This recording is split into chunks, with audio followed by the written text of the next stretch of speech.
Bienvenue dans Avec Vanda. Dans cet épisode, je reçois Saïd Mdaoma, ancien thésard en neurosciences, devenu pâtissier enseignant, créateur de contenu et animateur télé au Canada. Petit-fils d'une cultivatrice de vanille aux Comores, Saïd développe très tôt une passion pour le goût. Après un master en neurosciences et un post-doc à Calgary au Canada, il se met à pâtissier par nostalgie des pâtisseries françaises. Un burn-out le pousse à creuser cette passion et à se reconvertir complètement. Avec son approche scientifique, il développe des cours en ligne qui cartonnent et des masterclass très détaillés. Il devient même animateur à la télé nationale canadienne. On a parlé de résilience, du lien évident entre la science et la pâtisserie, de transmission et de l'importance d'écouter son cœur. Bonne écoute! Salut Saïd! Salut Vanda! Je suis trop contente que tu aies accepté mon invitation sur le podcast. Moi, je suis super content d'être là. On va parcourir un peu justement toute ta vie, mais pour expliquer un peu aux auditeurs et aux spectateurs comment on se connaît, on s'est connus il y a longtemps dans d'autres vies. Effectivement. Pour toi et pour moi. On était témoins du mariage d'une amie qu'on a en commun il y a 10 ans ou 15 ans. Oui, à peu près 10 ans. Oui. Ouais, hein, Audrey, qu'on salue. Et à cette époque-là, moi, je travaillais pas dans la bouffe, toi non plus. Mais on adorait ça, comme Audrey. D'ailleurs, je pense que c'est ce qui nous a tous réunis. Et 10 ans plus tard, moi, quand je te présente à des amis, je parle souvent de toi parce que je parle souvent de toi surtout aux pâtissiers. Parce que je trouve qu'il y a un lien entre chimie et pâtisserie évident, et pour moi tu en es l'exemple même, parce que donc on va l'explorer, mais t'as passé un PhD de chimie, oui. T'es parti vivre à Vancouver et finalement tu t'es reconverti dans la pâtisserie. Exactement. Donc j'en dis pas plus. Ce que je te propose, c'est qu'on parcourt toute ta vie. J'aime bien commencer par la naissance jusqu'à tes 10 ans. On peut même partir dans le transgénérationnel ou partir dans tes parents, tes grands-parents et tout ça, ouais. Pour comprendre d'où tu viens, qui tu es, qui était le petit Saïd, dans quel environnement il a grandi, qu'est-ce qu'il aimait, et puis petit à petit, on va avancer dans ta vie. Ça roule. Ça te va ? Ouais, parfait. Génial. Alors, qui était le petit Saïd ? Je vais commencer par ma grand-mère. Génial. Faut pas s'inquiéter, hein. Je vais pas parler de toutes les générations. Ah mais moi j'adore. Hein. Tu peux y aller. Mais je vais parler d'elle en fait parce que je pense que c'est super pertinent de parler d'elle pour mon parcours. Et en fait, ma grand-mère, elle était fermière. Elle faisait de la vanille. Ah. Donc elle cultivait de la vanille. Grand-mère maternelle ou paternelle ? Grand-mère maternelle. Ok. Où ça ? Aux Comores. Ok. Du coup, moi, j'ai des origines comoriennes. Mes parents, ils ont immigré des Comores jusqu'en France dans les années 80. Je suis né à Paris, dans le 20e, Alexandre, pas loin. Et j'ai grandi, je crois, ma première ou ma deuxième année à Alexandre Dumas. Ok. Et ensuite, on a déménagé à Gennevilliers. Et puis là-bas, moi, je trouve que j'ai eu une enfance plutôt heureuse. Et puis déjà depuis tout petit, j'ai toujours été hyper à fond dans la nourriture. Pas dans le fait de la faire, j'ai jamais cuisiné ou fait de pâtisserie, mais en fait, naturellement, c'est quelque chose qui m'intéressait. Et à en rendre folle ma mère, parce qu'en gros, je lui disais, elle cuisinait des plats, et j'allais la voir et je lui disais, ouais maman, tu sais, t'as pas assez bien réduit ta sauce. Mais non. Je pense que dans ce plat-là, c'est pas les bonnes types de pommes de terre. Tu vois, quand tu vas au marché pour faire des frites, bah t'achètes ces pommes de terre-là, c'est bien meilleur en texture avec ce type de pommes de terre-là. Mais comment tu savais ça ? Mais je sais pas. Et en fait, surtout qu'on regardait pas des émissions de cuisine. J'apprenais rien en cuisine, mais c'était juste que j'étais hyper sensible au goût des choses, à la texture des choses, et à chaque fois, ma mère, à son désarroi, j'allais la voir et je lui disais, c'est pas les bonnes frites, hein. c'est pas les bonnes pommes de terre. Et du coup, je sais pas pourquoi j'ai toujours été autant intéressé par la nourriture, mais je pense aussi que ma mère, en fait, elle cuisinait tous les jours. C'était que elle qui cuisinait à la maison ? C'était que elle qui cuisinait à la maison. Et elle faisait plein de plats différents, matin, midi, soir. Et du coup, quand t'es exposé à de la nourriture faite maison tous les jours, au bout d'un moment, tu développes un palais. Ouais. Enfin, en tout cas, pas mal de gens développent un palais et c'est ce qui m'est arrivé, quoi. Et elle cuisinait comorien ou pas forcément? Alors, elle cuisinait comorien, surtout. Elle cuisinait comorien, mais ce qui est intéressant, c'est que, en tant qu'enfant, ayant grandi en France, bien sûr, on était exposé, on voyait un peu ce qui se vendait dans les supermarchés et on aimait vachement tous les gâteaux. Ma sœur, mon frère et moi, on était fans de gâteaux et nos gâteaux préférés, c'était le marbré, gâteau au yaourt, madeleine. Mais c'était des gâteaux industriels? Des gâteaux industriels. Donc c'était le Savane. Le Savane, okay. Voilà, le Savane de Brossard, la bonne maman, tous ces trucs-là. Et à un moment, je saurais pas dire comment, je saurais pas dire pourquoi, mais elle a décidé de les faire maison. Ah. Et du coup, les seuls plats entre guillemets français qu'elle faisait, c'était des desserts. Du coup, elle faisait son marbré maison, son gâteau au yaourt maison. Et ouais, en fait, on a grandi comme ça, en banlieue parisienne. Tes parents faisaient quoi? Alors, ma mère était mère au foyer, et mon père est toujours gardien d'immeuble. Ok. Ouais.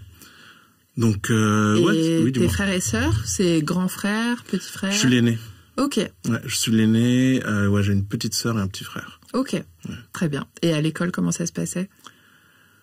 À l'école, je fais partie des chanceux pour qui, en fait, c'était très facile. Il faut pas avoir honte. Non, mais je sais pas, des fois, je sais pas pourquoi j'ai honte, mais j'ai jamais eu à faire d'efforts. En tout cas, en primaire, au collège, je me rappelle même pas avoir fait mes devoirs, parce que pour moi, c'était vraiment, je rentrais de l'école, il y avait des devoirs, je les faisais en 10 minutes, et puis je jouais à la console. Et je me rappelle, c'était drôle parce que, souvent, le matin, on se retrouvait dans le hall d'immeuble avec mes potes et j'en avais plusieurs qui copiaient mes devoirs. Oh. Et c'était cool, c'était vraiment cool. Mais ouais, l'école, ça se passait bien, en tout cas, à cette époque-là. Bon, chouette. Et tu savais ce que tu voulais faire, du coup, ensuite ou Pas du tout. T'avais pas des rêves d'enfant Ah si.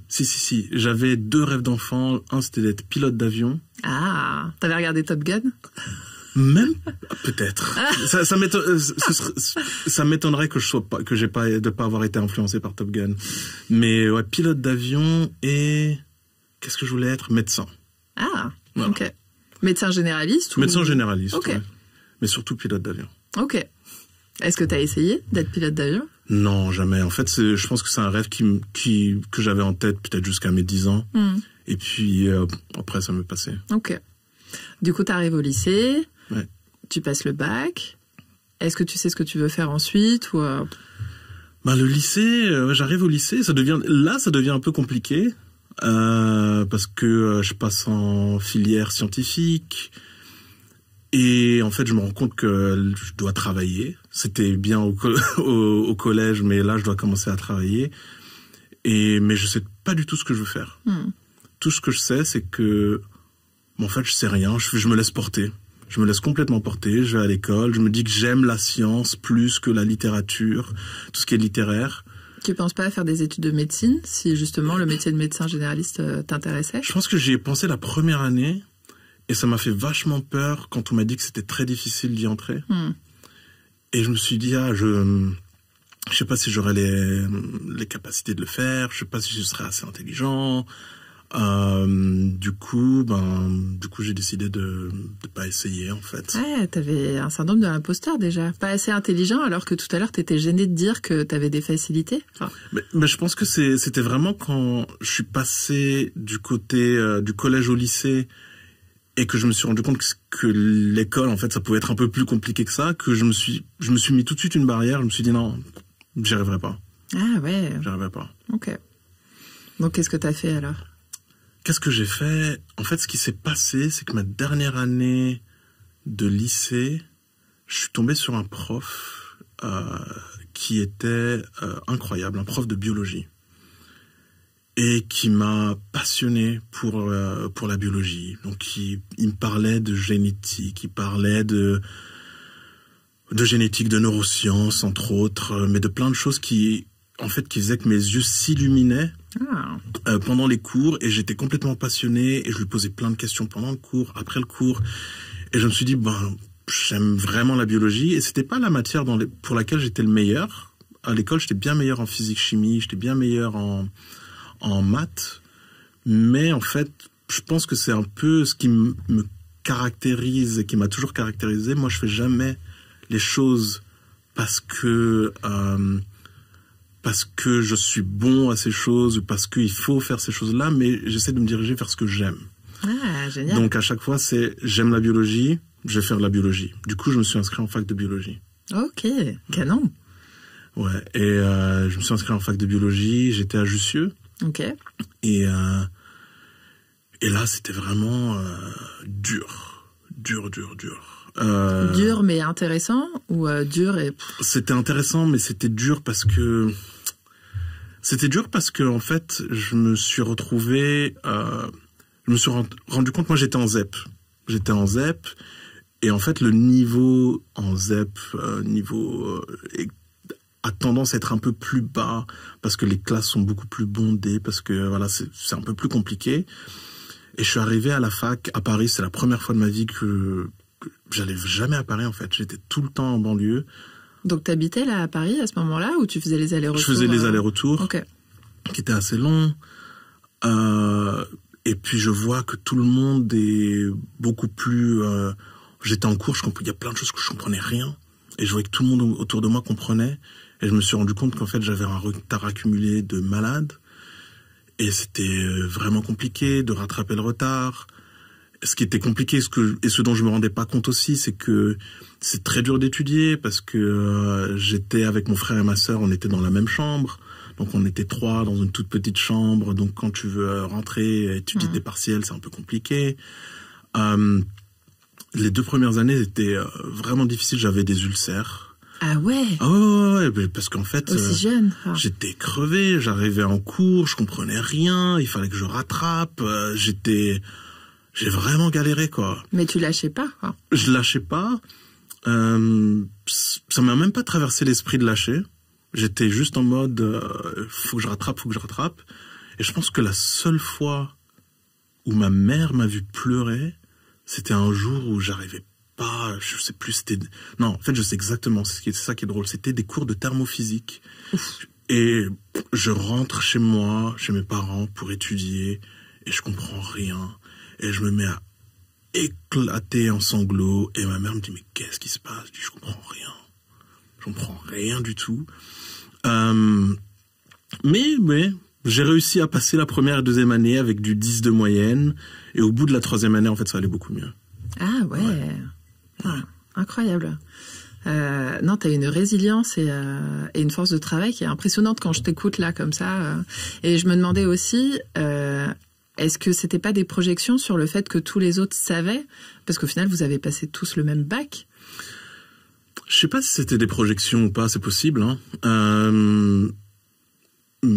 En tout cas, moi, ce qui est clair et net, c'est que je me sentais un peu inférieur par rapport à tout le monde. J'avais l'impression qu'ils savaient. Il y avait quelques choses qu'ils savaient, mais je pense que tu as raison, on a passé tous plus ou moins le même bac. Mais voilà, c'était quand même assez compliqué. Ok.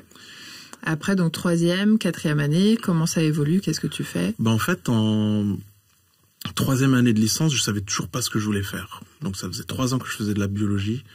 Et je me rappelle qu'un ami à moi, Norman, il s'appelle, me dit, je vais faire des neurosciences. Et je lui dis, mais c'est quoi exactement les neurosciences? Il me dit, voilà, c'est l'étude du cerveau, des comportements, voilà. Et je dis, mais ça a l'air génial. Moi, je vais m'inscrire en master de neurosciences. Waouh. Du coup, je me suis inscrit en master de neurosciences et j'ai adoré. J'ai adoré parce que j'adore comprendre comment le corps fonctionne, j'adore comprendre comment le cerveau fonctionne, pourquoi on fait tel ou tel comportement. Et c'était génial, c'était 2 années de master génial. Et à la fin du master, je savais juste que j'aimais les neurosciences. Encore une fois, je sais vraiment, à chaque fois, c'est qu'est-ce que j'aime. Ouais. Et je réfléchis pas vraiment à qu'est-ce que ça va être le métier, comment je vais pas. Qu'est-ce que j'aime les neurosciences. Et à la fin de mon master de neurosciences, j'ai un stage dans un labo de recherche. J'étais sûr et certain que j'allais arrêter les études au niveau du master, mais j'adore mon stage. C'était quoi comme stage ? C'était un stage, en gros, de neuropsychopharmacologie. Wow. Qu'est-ce que ça veut dire ? Donc, neuropsychopharmacologie, qu'est-ce que ça veut dire ? En fait, c'est l'étude des neurosciences et de la psychologie de la neuroscience et de la pharmacologie appliquée à cette psychologie de la neuroscience. Pour donner quelque chose de plus concret, par exemple, ça va être la dépression. Ouais, donc, dans ce cursus, dans ce laboratoire, il y a 3 choses qu'on faisait principalement. La première, c'était étudier tout ce qui est en rapport avec l'anxiété. Deuxième, la dépression. Troisième, les douleurs chroniques. Et ça me parle beaucoup. Et du coup, étudier l'anxiété, la dépression et les douleurs chroniques, parce qu'en fait tout ça c'est lié. Il y a beaucoup de gens qui se rendent pas compte, mais c'est 3 domaines qui sont vraiment très intrinsèquement liés. Et une fois qu'on a étudié, essayer de trouver des nouveaux traitements qui pourraient permettre de soigner ou en tout cas d'alléger les souffrances liées à ces différentes pathologies. Tout d'un coup, je parle comme un neuroscientifique. Et en même temps, tu l'es, hein, t'as les diplômes. Hein. Et du coup, en fait, moi, j'avais trouvé ça passionnant parce que ayant eu, je pense en fait que pendant mes premières et deuxième année de licence, je pense que j'avais peut-être un peu de dépression. Si tu pleurais. Si je pleurais tout le temps et que j'avais des ulcères. En fait, il y avait ce côté de moi qui était là, en fait, j'ai envie de comprendre qu'est-ce qui se passait. Puis en plus, je suis quelqu'un d'anxieux. J'ai envie de comprendre qu'est-ce qui se passe et comment on peut traiter ça et comment on peut faire en fait avancer tout ce qui est domaine de la recherche, quoi. Et après ce stage, je me suis dit, je vais faire une thèse, je vais faire un doctorat parce que ça m'intéresse, j'ai envie d'explorer ça un peu plus. Et c'est ce que j'ai fait. C'était une thèse. Pour tous ceux qui ont fait une thèse, ils vont savoir de quoi je parle. C'était dur. Et c'est long. C'est long. C'est 4 ans de travail acharné à très haut niveau, où tu présentes tes résultats à des chercheurs qui sont prêts à te déglinguer si tu dis un truc de faux, une exigence constante, tu dois tout le temps être à la page sur tout ce qui est sorti, tout ce qui a été fait. Et puis en même temps que ça, tu fais toujours tes expériences, tu fais des expériences matin, midi, soir. Moi, j'étais là du lundi au dimanche. Enfin, j'étais là tous les jours, 7 jours sur 7. Comment ça se passe? Du coup, t'es dans un labo, enfin, t'es employé aussi en parallèle ou J'étais dans un labo. En fait, t'as une bourse de thèse, généralement, quand tu fais ta thèse. Du coup, t'es payé par le gouvernement pour effectuer tes recherches de thèse.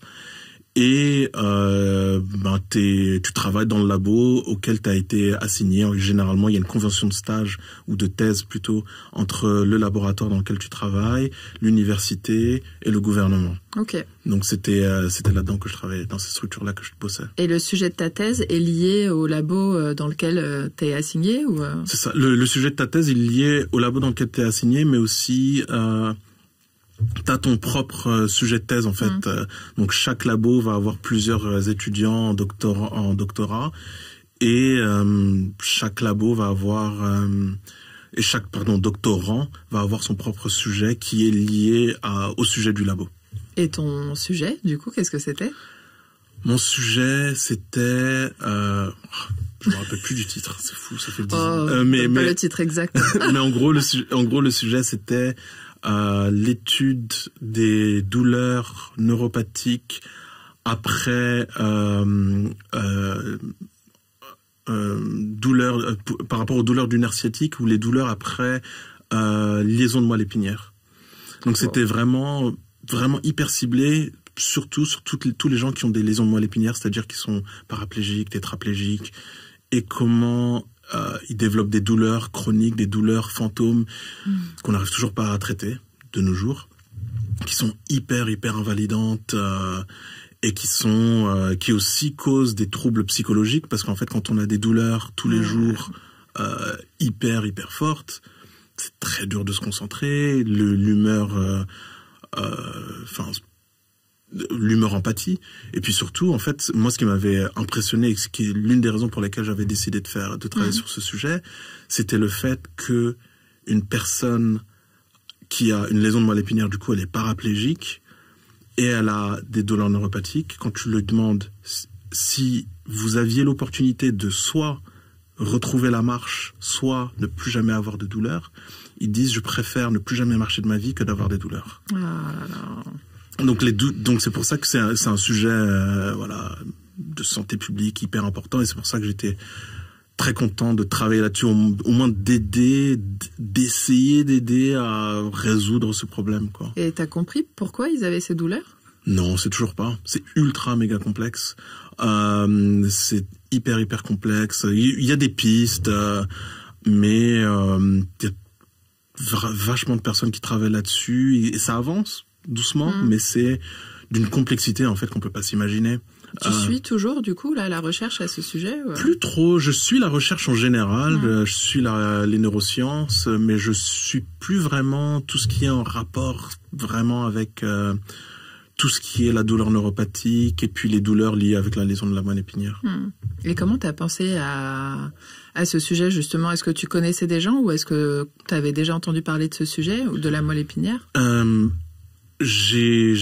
Pendant mon stage de master, j'avais fait une petite un micro-stage dans un autre labo où eux ils travaillaient plus sur le côté motricité de lésion de la moelle épinière, et en fait je me suis dit attends, mais il y a le côté motricité, mais à quel point ils ont mal, pourquoi ils ont mal, il faut qu'on essaie de travailler dessus. Ok. Du coup, les 4 années, tu les passes à Paris? Oui. Ok. Qu'est-ce qui se passe une fois que tu présentais? Déjà, comment ça s'est passé, ta présentation de la thèse? La présentation de la thèse, ça s'est passé, en fait, hyper bien. Hyper bien. J'étais complètement stressé, mais mon directeur de thèse est venu me voir à la fin, il m'a dit, mais j'étais stressé parce que ça s'est pas du tout vu. Je dis oui, j'avais même la jambe qui tremblait pendant la présentation, mais je suis très fort. Je pense que l'un de mes super pouvoirs, c'est de réussir à cacher que je suis stressé. J'adore. Donc je vais parler, je vais être souriant, tout va bien se passer, mais en fait dans ma tête, je suis là, c'est qu'est-ce qui se passe? J'adore que tu dises que ce soit un super pouvoir. Oui, parce qu'en fait ça aide vachement, quoi. On voit pas. Moi, je sais que dans ma tête ça va pas, mais mais personne ne le voit. Pas, quoi.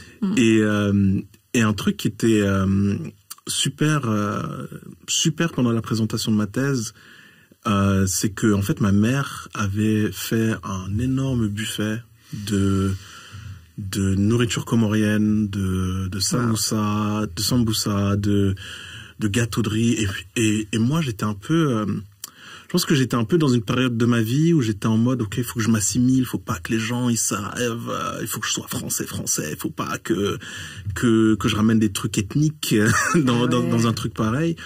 Et en fait ma mère avait ramené une tonne de gâteaux de riz, donc tu t'aimerais ça parce que c'est gâteau de riz. C'est un gâteau de riz sans gluten qui est vegan, qui est à la vanille, à la noix de coco et riz. C'est les trois seuls ingrédients, et du sucre bien sûr. Tu me partageras la recette? Je sais pas. Tu m'en feras un, moi je crois que je préfère. Je t'en ferai un. En fait c'est un gâteau qui est très long, qui prend 4 jours et tout. Enfin, ouais, c'est un gâteau qui est assez long. Pourquoi? Parce qu'il fermente ou Il fermente un tout petit peu, mais il faut en fait ce qu'il faut faire en fait c'est ramollir le riz. Donc c'est vraiment les grains de riz. C'est vraiment des grains de riz. C'est vraiment les grains de riz. Ça s'appelle cachaçigna. Il y a des recettes sur internet, ça se trouve. Non, mais moi je veux toi qui. Je veux ton gâteau. Et en gros, tu fais ramollir le riz pendant 3 jours dans de l'eau. Tu changes l'eau à chaque fois. Faut que ça fermente un petit peu, ça ramollit le riz un peu. Et ensuite, en théorie, tu dois prendre du vrai lait de coco, donc tu prends ta noix de coco, tu sors le lait, tu crées ton propre lait, tu mélanges ça. Donc, parce que le lait, pour moi, c'est justement, t'as l'eau de coco, qui est l'eau qui est dans la coco, et t'as la chair. Le lait, est-ce que c'est l'eau mixée à la chair? Le lait, c'est la chair mixée avec un petit peu d'eau et un peu d'eau de coco. Ok. Du coup, c'est comme ça que tu crées ton lait de coco. Et tu crées ton lait de coco, tu mélanges les 3 ensemble, et avec du sucre, avec de la vanille, avec un peu de cardamome. Et c'est tout ce que j'aime. Et tu mixes ça dans un blender ou encore mieux dans un moulin à pierre si tu veux faire ça à l'ancienne. Et ensuite tu cuis ça au four et c'est un gâteau en fait qui est super bon, qui est super méga bon. Dingue. Est-ce que tu sais si c'est vendu quelque part à Paris? Je pense que oui. Il y a un restaurant qui s'appelle Wupisi, ce qui est le seul restaurant comorien à Paris. Ok. Et je suis quasi sûr qu'ils ont ce gâteau comorien qui est super super bon. Et en fait, ma mère, quand elle amène, mais elle avait ramené, quand je lui dis des tonnes de gâteaux, mais des tonnes de ce gâteau-là. Oh. Et puis des sambosas et tout. Et en fait, j'étais bête, j'ai honte, mais je lui ai dit, non mais pourquoi t'as ramené tous ces gâteaux? Mais personne va les manger, c'est des gâteaux comoriens, ils en ont rien à faire. Mais qu'est-ce que j'étais bête. La soutenance de thèse finie, il y a les gâteaux qui sont là, et puis il a suffi d'une personne qui mange et qui dit, mais c'est trop bon. Oh. Les gâteaux sont partis, et pourtant il y en avait beaucoup, ils sont partis en 5 minutes, il n'y avait plus rien. Et tout le monde avait adoré, et c'était un peu, c'était intéressant de voir en fait à quel point moi j'avais des idées préconçues sur qui j'étais, sur mon identité, sur ce que les gens allaient en penser. Et en fait, non, quand quelque chose est bon, c'est bon, et puis les gens vont le manger, et puis non, c'était vraiment top d'avoir cette soutenance de thèse où il y avait moi qui en tant que scientifique, où il y avait mes identités françaises comoriennes qui se rejoignaient, où c'était vraiment un clash des deux mondes, quoi, parce que t'as ma mère qui arrivait avec son voile, et puis mon directeur de thèse, Michel Hamon, très soixantaine d'années, très traditionnel, qui parle un peu comme ça, et c'était en fait j'ai adoré, c'est l'une des plus belles journées de ma vie. Oh, c'est génial. Est-ce que tu t'es excusé auprès de ta maman? Oui. Non, mais je me suis senti bête, et puis surtout, elle me l'a fait remarquer. Au bout de 5 minutes, il n'y a plus de gâteau, elle me dit, il n'y a plus rien. Tu vois qu'il n'y a plus rien, là. Ils ont tout mangé. C'est bon, non? Je dis, ouais, c'était bon. Ouais, et t'avais jamais, t'avais jamais invité des amis à la maison qui avaient déjà goûté j'avais invité quelques amis à la maison, mais à chaque fois, j'étais en mode, non, mais tu leur fais un truc un peu classique, pas trop compliqué, un petit peu de poulet assaisonné au curry, au curcuma, et puis ça va aller, quoi. Ouais. Mais des gâteaux comme ça, non, pas forcément, non. Donc, tu as ta thèse. Félicitations. Merci. Qu'est-ce qu'on fait ensuite? Bon, on sait pas. Non, on sait pas, mais je sais pas pourquoi, toute ma thèse et même avant, j'avais toujours ce rêve d'aller au Canada. En tout cas, d'aller à l'étranger. T'avais jamais été au Canada? J'avais jamais été. Du coup, juste après ma thèse, j'ai fait un voyage à Montréal, avec Audrey d'ailleurs, à Montréal et à New York, pour voir un peu comment c'était, pour m'imprégner un peu de la culture. Et pourquoi le Canada? Tu sais pourquoi ça t'attirait? Pas du tout. Je sais pas du tout. Je pense que c'est à cause d'une émission, un show télé, une émission télé, où il y avait un Canadien, je me rappelle plus du nom de cette émission, mais je sais pas pourquoi. En tout cas, le froid m'a toujours attiré, la neige m'a toujours attiré, et je me suis dit, pourquoi pas, ça peut être sympa. Et en fait, après ma thèse, du coup, généralement, après une thèse, on fait ce qu'on appelle un postdoc, donc un postdoctorat. Et le postdoctorat, il est censé te préparer pendant 3 à 4 ans à avoir un meilleur CV, à publier des articles pour ensuite devenir professeur. Devenir professeur ou chercheur à des instituts de recherche. Et le postdoctorat, généralement, on le fait à l'étranger. On peut le faire en France, mais on le fait à l'étranger. Et je me suis dit, j'aimerais bien faire ça à l'étranger. J'ai postulé un peu partout en France et à l'étranger. J'ai été pris à 2 labos de recherche en France. Et j'ai dit non. Et on m'a dit pourquoi. Je me suis dit, mais en fait, j'ai envie d'aller à l'étranger. Ouais. Puis ensuite, j'ai eu 2 entretiens, un à Yale et un dans une université à Calgary. Et en fait, Yale, c'est Yale, quoi. C'est le prestige, c'est là l'une des plus grandes universités des États-Unis. C'est, tout le monde connaît, même en France, on connaît, quoi. Et il y avait cette université à Calgary qui est pas très connue, mais à Calgary, c'est un projet de recherche de malade, incroyable. J'avais liberté à 100% sur ce que je faisais. À Yale, on m'avait dit, pas vraiment ces mots-là, mais plus ou moins, tu vas être à Larbin. Ouais. Sois déjà content d'être à Yale. Oui, Tu vas ça. faire des tâches chiantes, inintéressantes, mais t'auras le nom. T'auras le nom Yale derrière. Et j'ai fait un truc qui a pris à contre-pied pas mal de mes amis et même de mon directeur de thèse. J'ai pas envie d'être à l'Arbin. J'ai pas envie de faire un truc qui m'intéresse pas, parce qu'encore une fois, qu'est-ce qui m'intéresse? Qu'est-ce qui me fait vibrer? C'était ce truc à Calgary, au Canada. Ouais, c'est ouf. Et puis le Canada aussi, j'en avais vraiment toujours rêvé. On y va. Canada. Et surtout que Calgary, tu peux nous resituer un peu où est-ce Alors que Calgary, c'est au niveau des Rocheuses, donc en fait c'est à l'ouest du Canada et c'est anglophone. C'est à 1 heure de vol de Vancouver. C'est là où il y avait les Jeux Olympiques 1988 et beaucoup de gens connaissent Calgary à cause de Rasta Rocket. Oui, à cause, grâce à Rasta Rocket. Et donc il y a beaucoup de neige. Donc il y a beaucoup de neige et il fait vraiment froid. Et le truc qui était vraiment drôle, c'est que je suis arrivé en janvier 2015 à Calgary et je me rappelle qu'il faisait hyper chaud dans l'avion, donc j'avais enlevé ma veste. Et en janvier, ce qu'il faut savoir, c'est qu'en janvier, à Calgary, il fait généralement -20. -20, -25. Ok. Et sans faire exprès, j'ai fait une reconstitution d'une scène de Rasta Rocket, c'est-à-dire que j'arrive à l'aéroport de Calgary comme eux, et ma pote me dit, il y a une pote qui vient me chercher à l'aéroport, elle me dit, tu veux pas mettre ta veste? Je lui dis, ta voiture, elle est là, elle a 2 minutes, quoi, à pied, non? Elle me dit, ouais, mais tu veux pas la mettre? Je dis, non, elle est dans la valise, j'ai la flemme. Je sors de l'aéroport, je dis oh putain, je veux pas. Du coup, je re-rentre dans l'aéroport, je mets ma veste et tu sors toutes les fringues de non, mais la c'est valise. ça, non mais c'est vraiment comme dans le film quoi. Je sors, je re-rentre et puis je me remets à m'habiller, je me dis mais c'est pas possible, mais je vais pas pouvoir survivre là-dedans.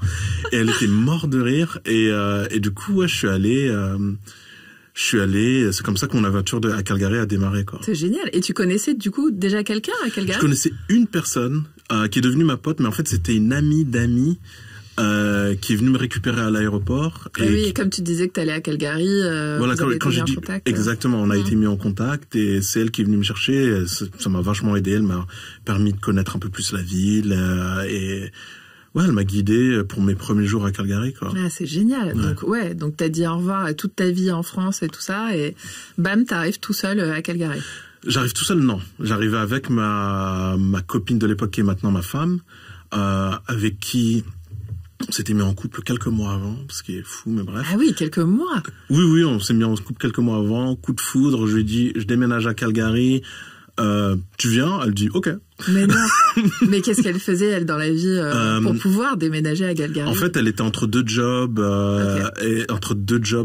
et elle se disait, je sais pas ce que je veux faire, je sais pas où j'en suis, ça se passe bien, on y va, quoi. Et donc, elle aimait la neige, le froid. Je pense qu'il y a personne qui aime la neige, qui aime tellement la neige que -20, c'est pas si grave que ça. Ça la dérangeait pas trop. Ça la dérangeait pas trop. Et donc ouais, en fait, j'ai tout quitté. C'était bizarre parce que il y a pas eu de. Pour moi, c'était tellement naturel de le faire que il y a pas eu un grand moment où voilà, j'ai tout quitté, c'est horrible. Et surtout, tu te disais sûrement que tu t'allais revenir, que c'était comme un postdoc à l'étranger de 2 ans. Et c'est ça, pour moi, c'était 2 ans. Ouais. Et j'arrive, je passe 2 ans là-bas, je pars, c'est fini. Et c'est pas grave. Donc ouais. Pour moi, il y avait pas de stress outre mesure à partir. Et je me disais pas, je vais jamais revenir, quoi. Ouais, c'était pas un engagement pour toute une vie, quoi. Exactement. Et mais c'était intéressant le début parce que en fait, je me suis vraiment c'était intéressant parce que je suis devenu immigré et ça a réveillé plein de choses différentes. Ça a réveillé plein de choses différentes. La première, c'est que je me suis dit mais attends, mais mes parents, ils ont fait ça, ils ont déménagé dans un autre pays parce qu'en fait la première année était difficile. On se sent seul, on connaît pas grand monde, on n'a pas ses repères. On n'a pas de meubles, on n'a pas d'argent pour acheter des meubles, on n'a pas, il fait froid. Et je me dis, mais en fait, mes parents, ils ont fait pareil, quoi. Et eux, c'était pire parce que moi, je suis arrivé avec un job, je suis arrivé avec un doctorat, je suis arrivé avec un statut. Eux, sont arrivés sans rien. Et en fait, je me suis dit, mais en fait, je m'étais jamais rendu compte à quel point ils avaient galéré. Ouais, enfin, je le savais, mais c'est jamais vraiment la même chose de savoir et de le vivre. Et surtout, vous aviez le même âge à peu près, non? C'est pas l'âge auquel t'es arrivé là-bas, c'était pas. C'est trop drôle, mais oui. J'ai jamais pensé, mais oui, on avait le même âge. On avait le même âge quand on a émigré dans un autre pays. Et eux, pourquoi est-ce qu'ils étaient venus justement en France? Eux, pourquoi ils sont venus? En fait, ce qui s'est passé, c'est que, en fait, mon père, aux Comores, il était gendarme, je pense, pendant un moment, et je sais plus quel autre métier il faisait, mais il était dans un camion avec plusieurs de ses amis, ils ont eu un accident de voiture, et tout le monde est mort, sauf lui. Wow. Tout le monde est mort sauf lui, mais il avait le dos en compote, il avait besoin d'une opération assez invasive qui pouvait pas être faite aux Comores. Et il avait son père qui avait la nationalité française, parce que les Comores étaient une colonie française à la base. Du coup, il l'a fait venir, avec le regroupement familial à l'époque. Et c'est comme ça qu'il est arrivé. Ensuite, il est venu et du coup, après, sa femme est venue, donc ma mère.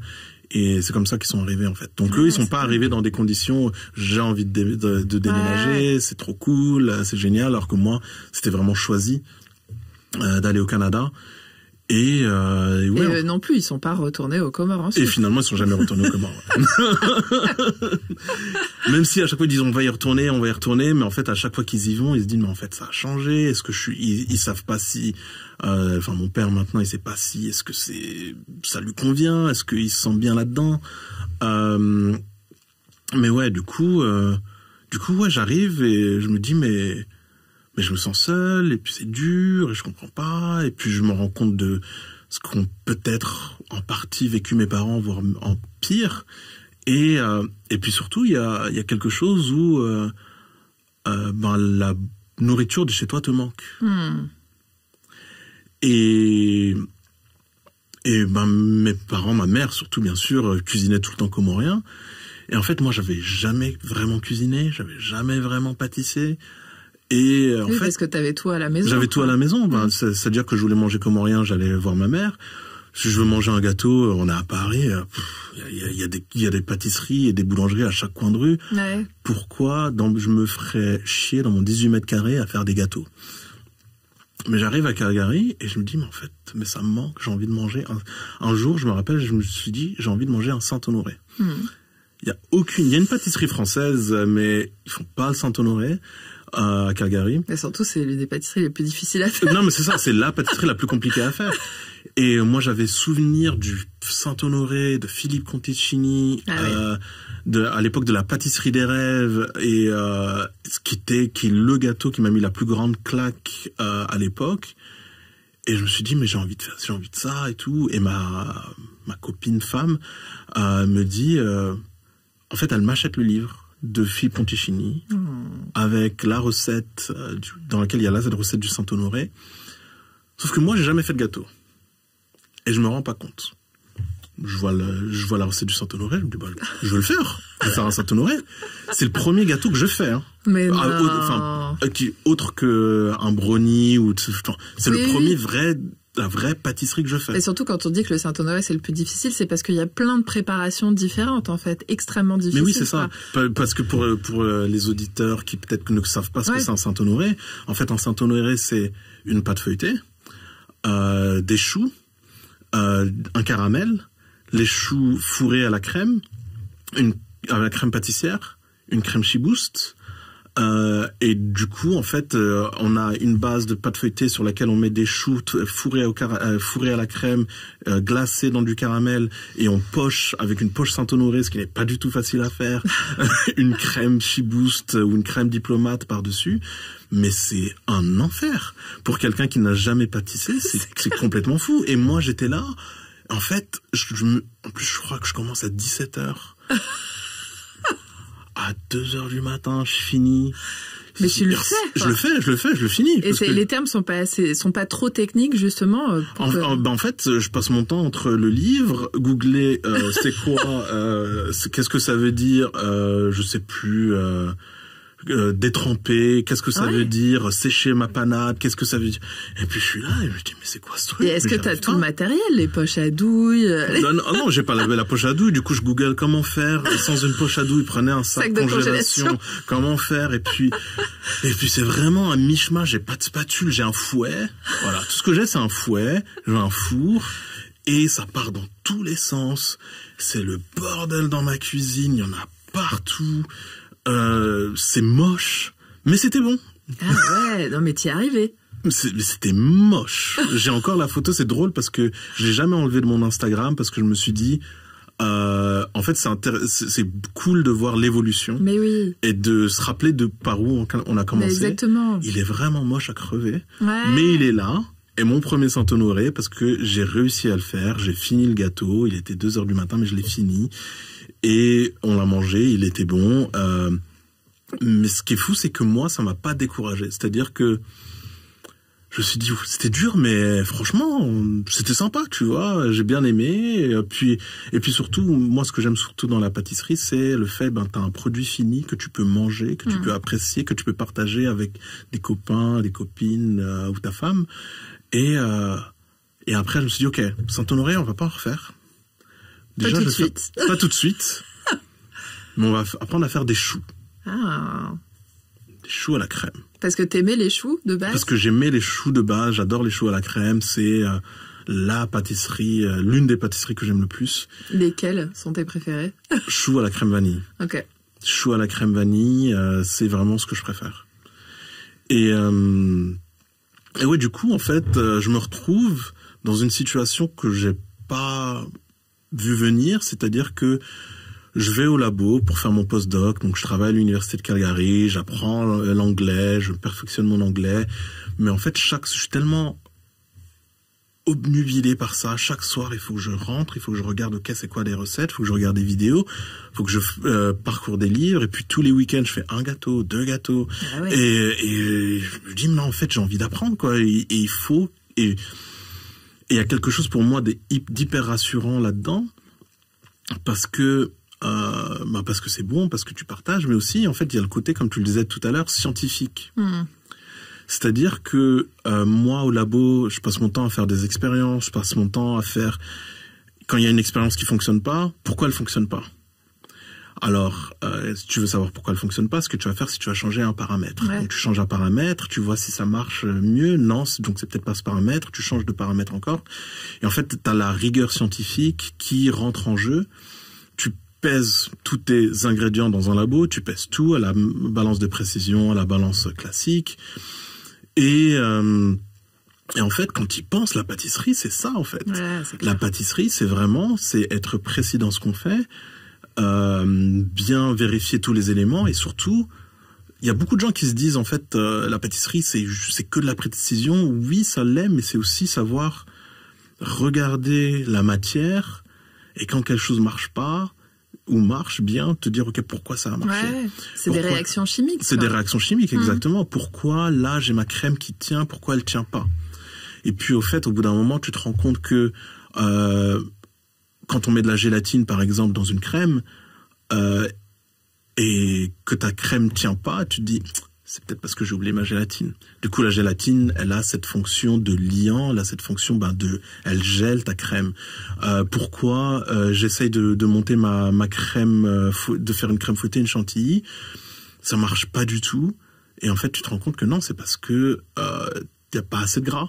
Parce que tu as utilisé une crème allégée, parce que tu t'es dit je vais faire un régime aujourd'hui, mais non, en fait, il faut du gras. C'est le gras qui permet la cohésion des molécules à l'intérieur de ta crème et qui va faire qu'elle va avoir une tenue. Et pourquoi il faut le faire à froid aussi? Ça, je sais pas. Ça, je sais pas. J'ai jamais vraiment regardé pourquoi il faut le faire à froid, mais c'est vrai qu'il faut le faire à froid. Ouais. Et tu peux même faire ça, ne pas faire ça au froid avec des stabilisateurs, genre de la chantifix. Tu peux faire ça à température ambiante. Je sais pas c'est quoi la chimie de la chantifix, mais il y a des moyens de rétablir ça. Mais en gros, t'as toujours plein de processus différents qui sont en jeu, et chaque chose, chaque ingrédient a son rôle, Et tu le vois bien, toi qui manges sans gluten, c'est pas facile en fait. C'est pas facile en fait d'avoir un bon gâteau sans gluten. Ça se résume pas juste à j'enlève la farine et je mets une farine Non, c'est pas ça, parce que le gluten, il a un certain rôle, il a une certaine élasticité, il a une certaine tenue. Et c'est pour ça que je me suis résignée à ne plus jamais manger de viennoiserie, parce que les viennoiseries sans gluten, c'est pas possible. Non, c'est pas possible. L'ingrédient principal de la viennoiserie, c'est le gluten, quoi. Donc peu importe avec quoi tu le remplaces, exactement. Ça marche pas, quoi. Parce que moi souvent on m'a dit, on me demande, je reviendrai plus tard sur les cours de croissant, mais on me demande souvent, est-ce que tu peux faire un croissant vegan? Je dis ouais, ça c'est faisable. Un croissant vegan, ça va pas goûter pareil, ça va pas avoir le même goût qu'un croissant au beurre. Avec de la margarine, du coup, c'est ça? Il y a des gens, en fait, il y a pas mal d'entreprises en ce moment qui créent des beurres végétales qui sont faits à partir. C'est pas vraiment de la margarine, c'est un assemblage de beurre de coco, de beurre des fois un peu de karité et tout. Qui sont bons, j'en ai déjà goûté, en fait, c'est pas mal. Ça n'a pas le goût du beurre, faut pas mais il y a au moins le gras. Mais il y a au moins le gras, et t'as au moins cette sensation de manger un croissant. Sans gluten, ça marche pas. C'est clair. Ça marche pas, c'est mort, j'ai essayé, j'ai vu des gens en faire, ça marche juste pas, en fait. Ouais, c'est horrible. Je voulais pas le dire, mais... non, mais je parle en connaissance de cause, je les ai tous goûtés. Non, il faut pas. Et du coup, en fait, je jongle entre mon métier, j'ai mon métier de la journée, mon métier du soir et du week-end. Qui n'est pas un métier à ce moment-là. C'est pas un métier, en fait. Pour moi, c'est juste vraiment, c'est un hobby, quoi. Et est-ce que déjà à ce moment-là, tu te filmes, ou est-ce que tu as ton compte Insta où tu commences à partager? Je filme absolument rien. J'ai un compte Insta où je prends des petites photos qui sont toujours là. Voilà, je mets les petites créations que je fais. J'ai 200 abonnés qui sont mes amis et la famille. Et puis moi, je suis content de faire mon truc, quoi, de mon côté. Ouais, c'est vraiment ton hobby, quoi. Ouais, c'est vraiment mon hobby. À quel moment ça se transforme? Alors, le moment où ça se transforme, c'est... Pardon, parce qu'il y a un truc un peu d'émotion là-dedans, mais... Ok, le moment où ça se transforme, il y a plusieurs choses qui se passent en même temps. C'est-à-dire que, au départ, j'étais dans un labo de recherche, et je me dis, ok, je vais faire autre chose, je vais faire quelque chose d'un peu différent, je vais travailler un peu dans l'industrie pharmaceutique, pas parce que j'ai envie, pas parce que ça me passionne. Pour la première fois de ma vie, je me dis, je vais faire quelque chose que j'aime pas, mais parce que, en théorie, ça rapporte plus d'argent. Et tu te dis que tu vas le faire à Calgary? Ouais, à Calgary, du coup... Donc là, tu te dis, là, j'ai plus envie de rentrer en France, déjà. Ouais. Pas encore. Pas encore, même encore aujourd'hui, je peux pas te dire à 100% que j'ai plus envie de rentrer, mais en tout cas, j'ai ma vie à Calgary, donc je me dis que c'est ce que je vais faire. Et je rentre dans cette boîte où je deviens en fait manager d'un registre de patients dans tout le Canada, donc une position assez importante. Mais en fait, contrairement à la recherche, donc la recherche, tu fais des expériences, tu crées des hypothèses, enfin t'es toujours en mode créatif, t'es hyper créatif. Ben là, c'est pas du tout dans la créativité. Tu vas au bureau, tu mets ta chemise, t'es bien coiffé, bien rasé, t'es sur ton ordi toute la journée, tu fais plus d'expérience, plus de créativité. Et je déteste. Je déteste. Mais je reste parce qu'on me dit que c'est ce qu'il faut faire, parce que je vais gagner beaucoup d'argent, parce que ça va être top. Et je continue en même temps de faire ma pâtisserie. Puis il y a la pandémie qui arrive. Ah, la fameuse. La fameuse. Et en fait, je me rends compte que j'aime vraiment, vraiment pas ce que je fais au bureau. Et en fait, je fais un burn-out. Pendant la pandémie? Pendant la pandémie, mai 2020, je me réveille un jour et en fait, j'arrive pas à me lever de mon lit. J'ai la moitié du visage paralysé. J'arrive pas à me lever. Je suis pas bien et en fait, je pense que je suis malade. Et je me dis, ça va pas, pourquoi mon visage il est un peu bizarre, mon corps et tout mon côté gauche aussi, en fait c'est tout le côté gauche qui j'avais une sensation ultra bizarre au niveau du côté gauche, et mon visage, et je vois mon médecin, et mon médecin me dit, ça a l'air d'être les premiers signes de la sclérose en plaques. Oh là là. Ça correspond. Et je lui en ai un peu voulu d'avoir dit ça parce d'avoir posé un diagnostic avant même d'avoir fait des analyses. Mais elle me dit, ça ressemble à la sclérose en plaques, votre truc, hein, parce que généralement c'est comme ça que les symptômes se présentent. Et moi je comprends pas que je fais un burn-out. Je me dis, oh, peut-être que je suis malade. Et on fait des analyses, on fait un IRM. En fait, j'ai rien. Et en fait, elle me dit, mais est-ce que vous êtes en surmenage? Qu'est-ce qui se passe? Est-ce que vous êtes stressé? Je lui dis oui. On dit, ok, je vous mets en arrêt pendant 2 semaines. Et à la fin des 2 semaines, moi j'étais, je sais pas, peut-être naïf, j'ai oublié qu'on était en Amérique du Nord, et j'en parle à mon boss. Elle me dit, ah ok. Et puis la semaine d'après, il me vire. Mais non. Si. Ah ouais, mais ils ont le droit pendant un congé maladie en plus, un arrêt à cause... Non, mais en fait, il a attendu que ça se finisse. Du coup, mon arrêt maladie se finit, et il me dit, je suis désolé Saïd, mais ça va pas le faire, on s'arrête quoi. Mais il y a aucune protection, c'est ça? Non, au revoir, c'est fini. En gros, t'es plus productif, tu peux plus faire ce qu'on veut. On t'a usé. Maintenant c'est fini quoi. Bon, au revoir. Et c'était vraiment compliqué parce que non seulement t'es en burn-out, mais en plus maintenant t'as plus de revenus. Et tu dis, mais qu'est-ce que je fais, tu vois? Je sais pas quoi faire. Donc j'ai pris l'été pour me recentrer, pour me reposer et pour essayer d'aller un peu mieux, quoi. Ouais, mais attends, je voulais revenir juste à la partie burn-out et tout ça.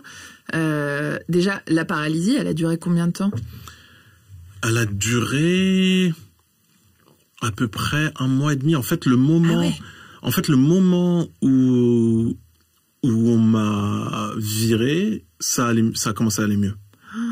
Mais donc t'es retourné au bureau avec ta paralysie? Je suis retourné au bureau avec ma paralysie. C'était pas une paralysie complète, hein. C'était juste, je sais pas comment expliquer ça. C'était une paralysie partielle, quoi, bizarre. Et en fait, j'étais depuis la maison, mais chaque matin, c'était une galère pour me lever, c'était une galère pour travailler.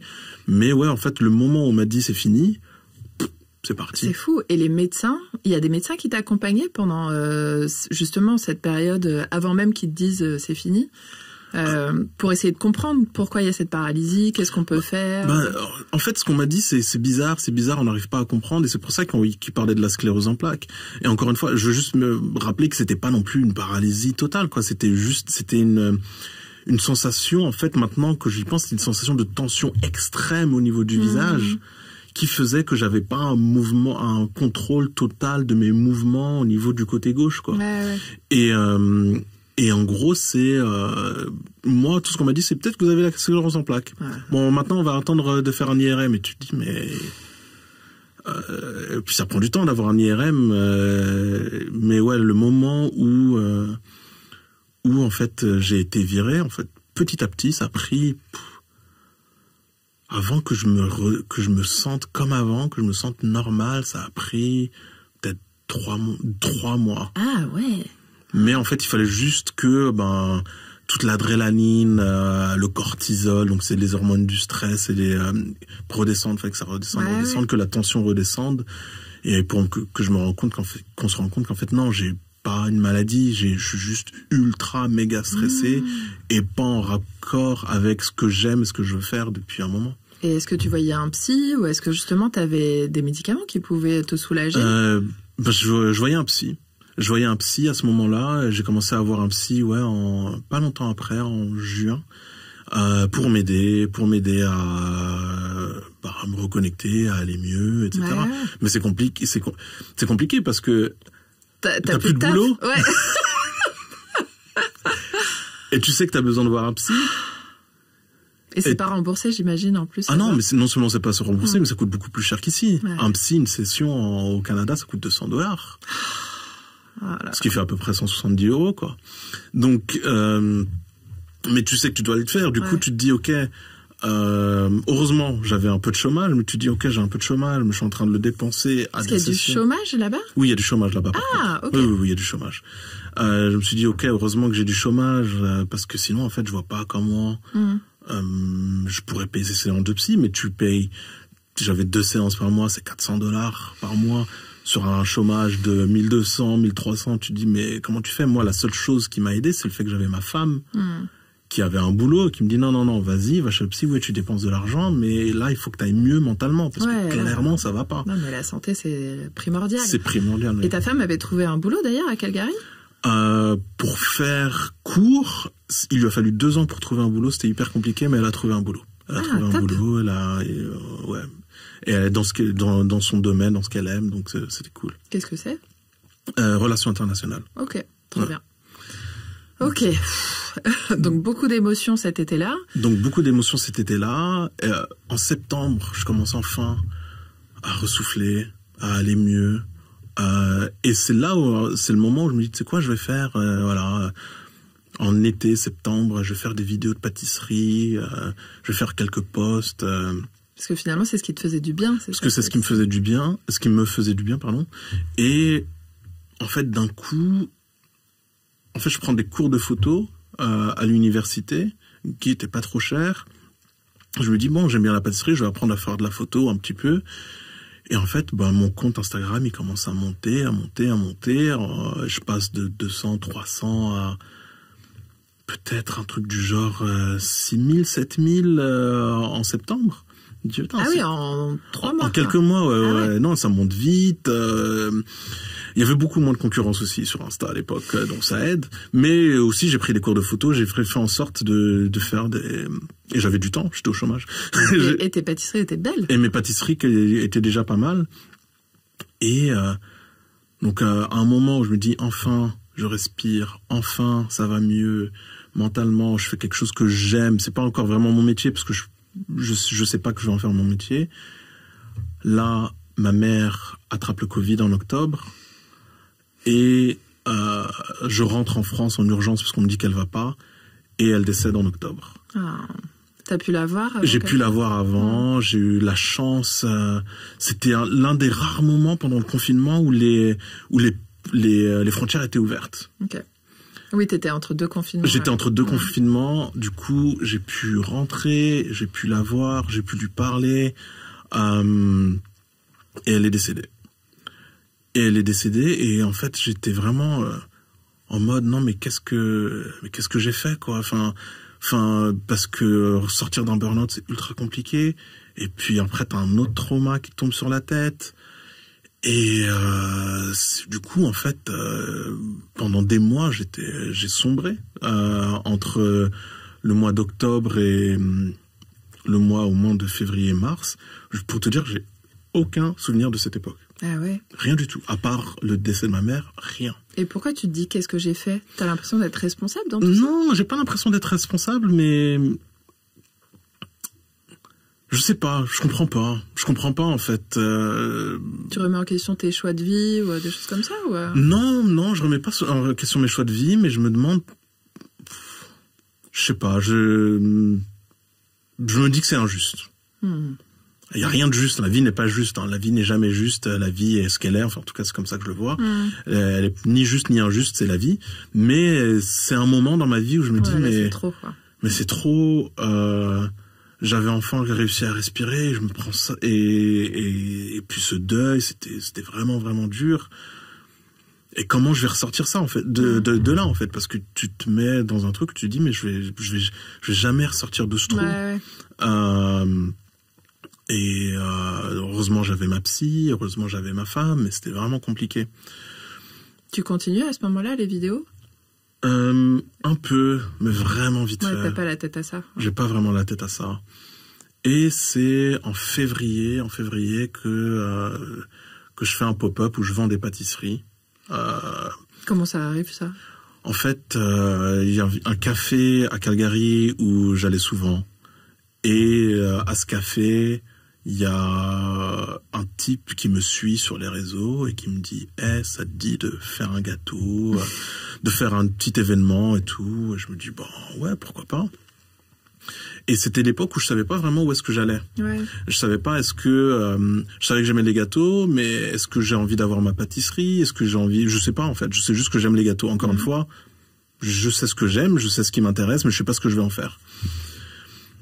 Et du coup, j'ai cet événement où je fais des centaines de gâteaux, et ça se passe très bien. Les gâteaux sont en rupture de stock. Tu fais quoi comme gâteau? Alors, je fais une tarte framboise vanille. Ok. Framboise en février? Ne me juge pas. Non, pardon. Ne me juge pas. À Calgary?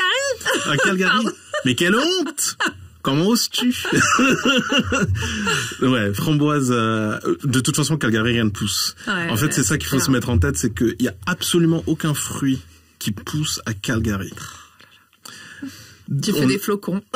Donc, si tu veux être dans l'ultra-saisonnalité, en fait, tu fais rien. Je dis ça pour me justifier, mais je le pense quand même. Donc, je fais framboise, une tarte framboise, une tarte mangue, et un chou au chocolat. Ok. Et autre chose, je pense, mais je me rappelle plus. Et du coup, donc je fais tous ces trucs-là, ça se passe vraiment bien, les gens sont trop contents. Et je déteste faire ça. Je déteste, en fait, je me rends compte de la réalité du métier de pâtissier. Et je pense que il y a beaucoup de gens qui sous-estiment énormément les pâtissiers, le boulot que c'est. Pas seulement le fait de gérer un business, mais physiquement, en fait. Physiquement, c'est un métier qui te casse le dos. C'est des gens qui bossent, mais de fou, tout le temps.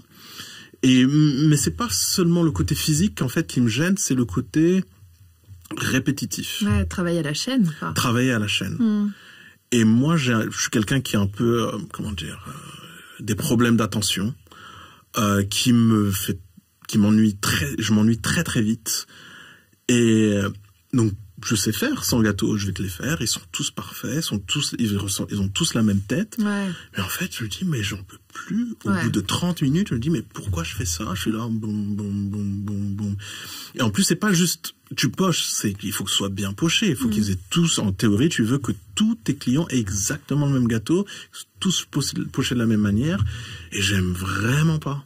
Ouais, c'est pas pour ça que tu fais de la pâtisserie. En fait, je me rends compte que j'aime vraiment pas ça, ça m'intéresse pas du tout, je trouve ça hyper stressant, au point même que j'ai fait ce genre d'événement, 4 fois, je crois, en tout. Ah ouais?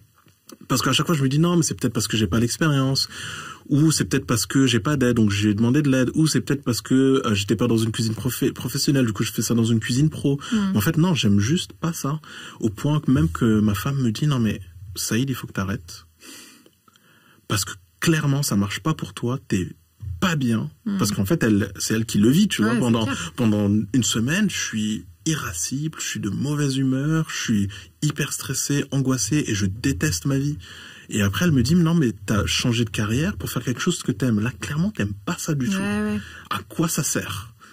Mais c'est génial de l'avoir fait pour te rendre compte que, ok, ça, c'est pas ça que je veux. Quoi. Non, exactement. Et en fait, c'est souvent le conseil, parce que maintenant, on contacte souvent pour me demander, ok, j'ai envie de changer de vie, j'ai envie de changer de boulot, qu'est-ce que je dois faire, je sais pas quoi faire. Et je dis souvent, en fait, commencez petit. Parce que vous pouvez avoir cette idée. Moi, j'avais cette idée que voilà, j'allais avoir ma pâtisserie, ça allait être génial et tout le monde allait être content.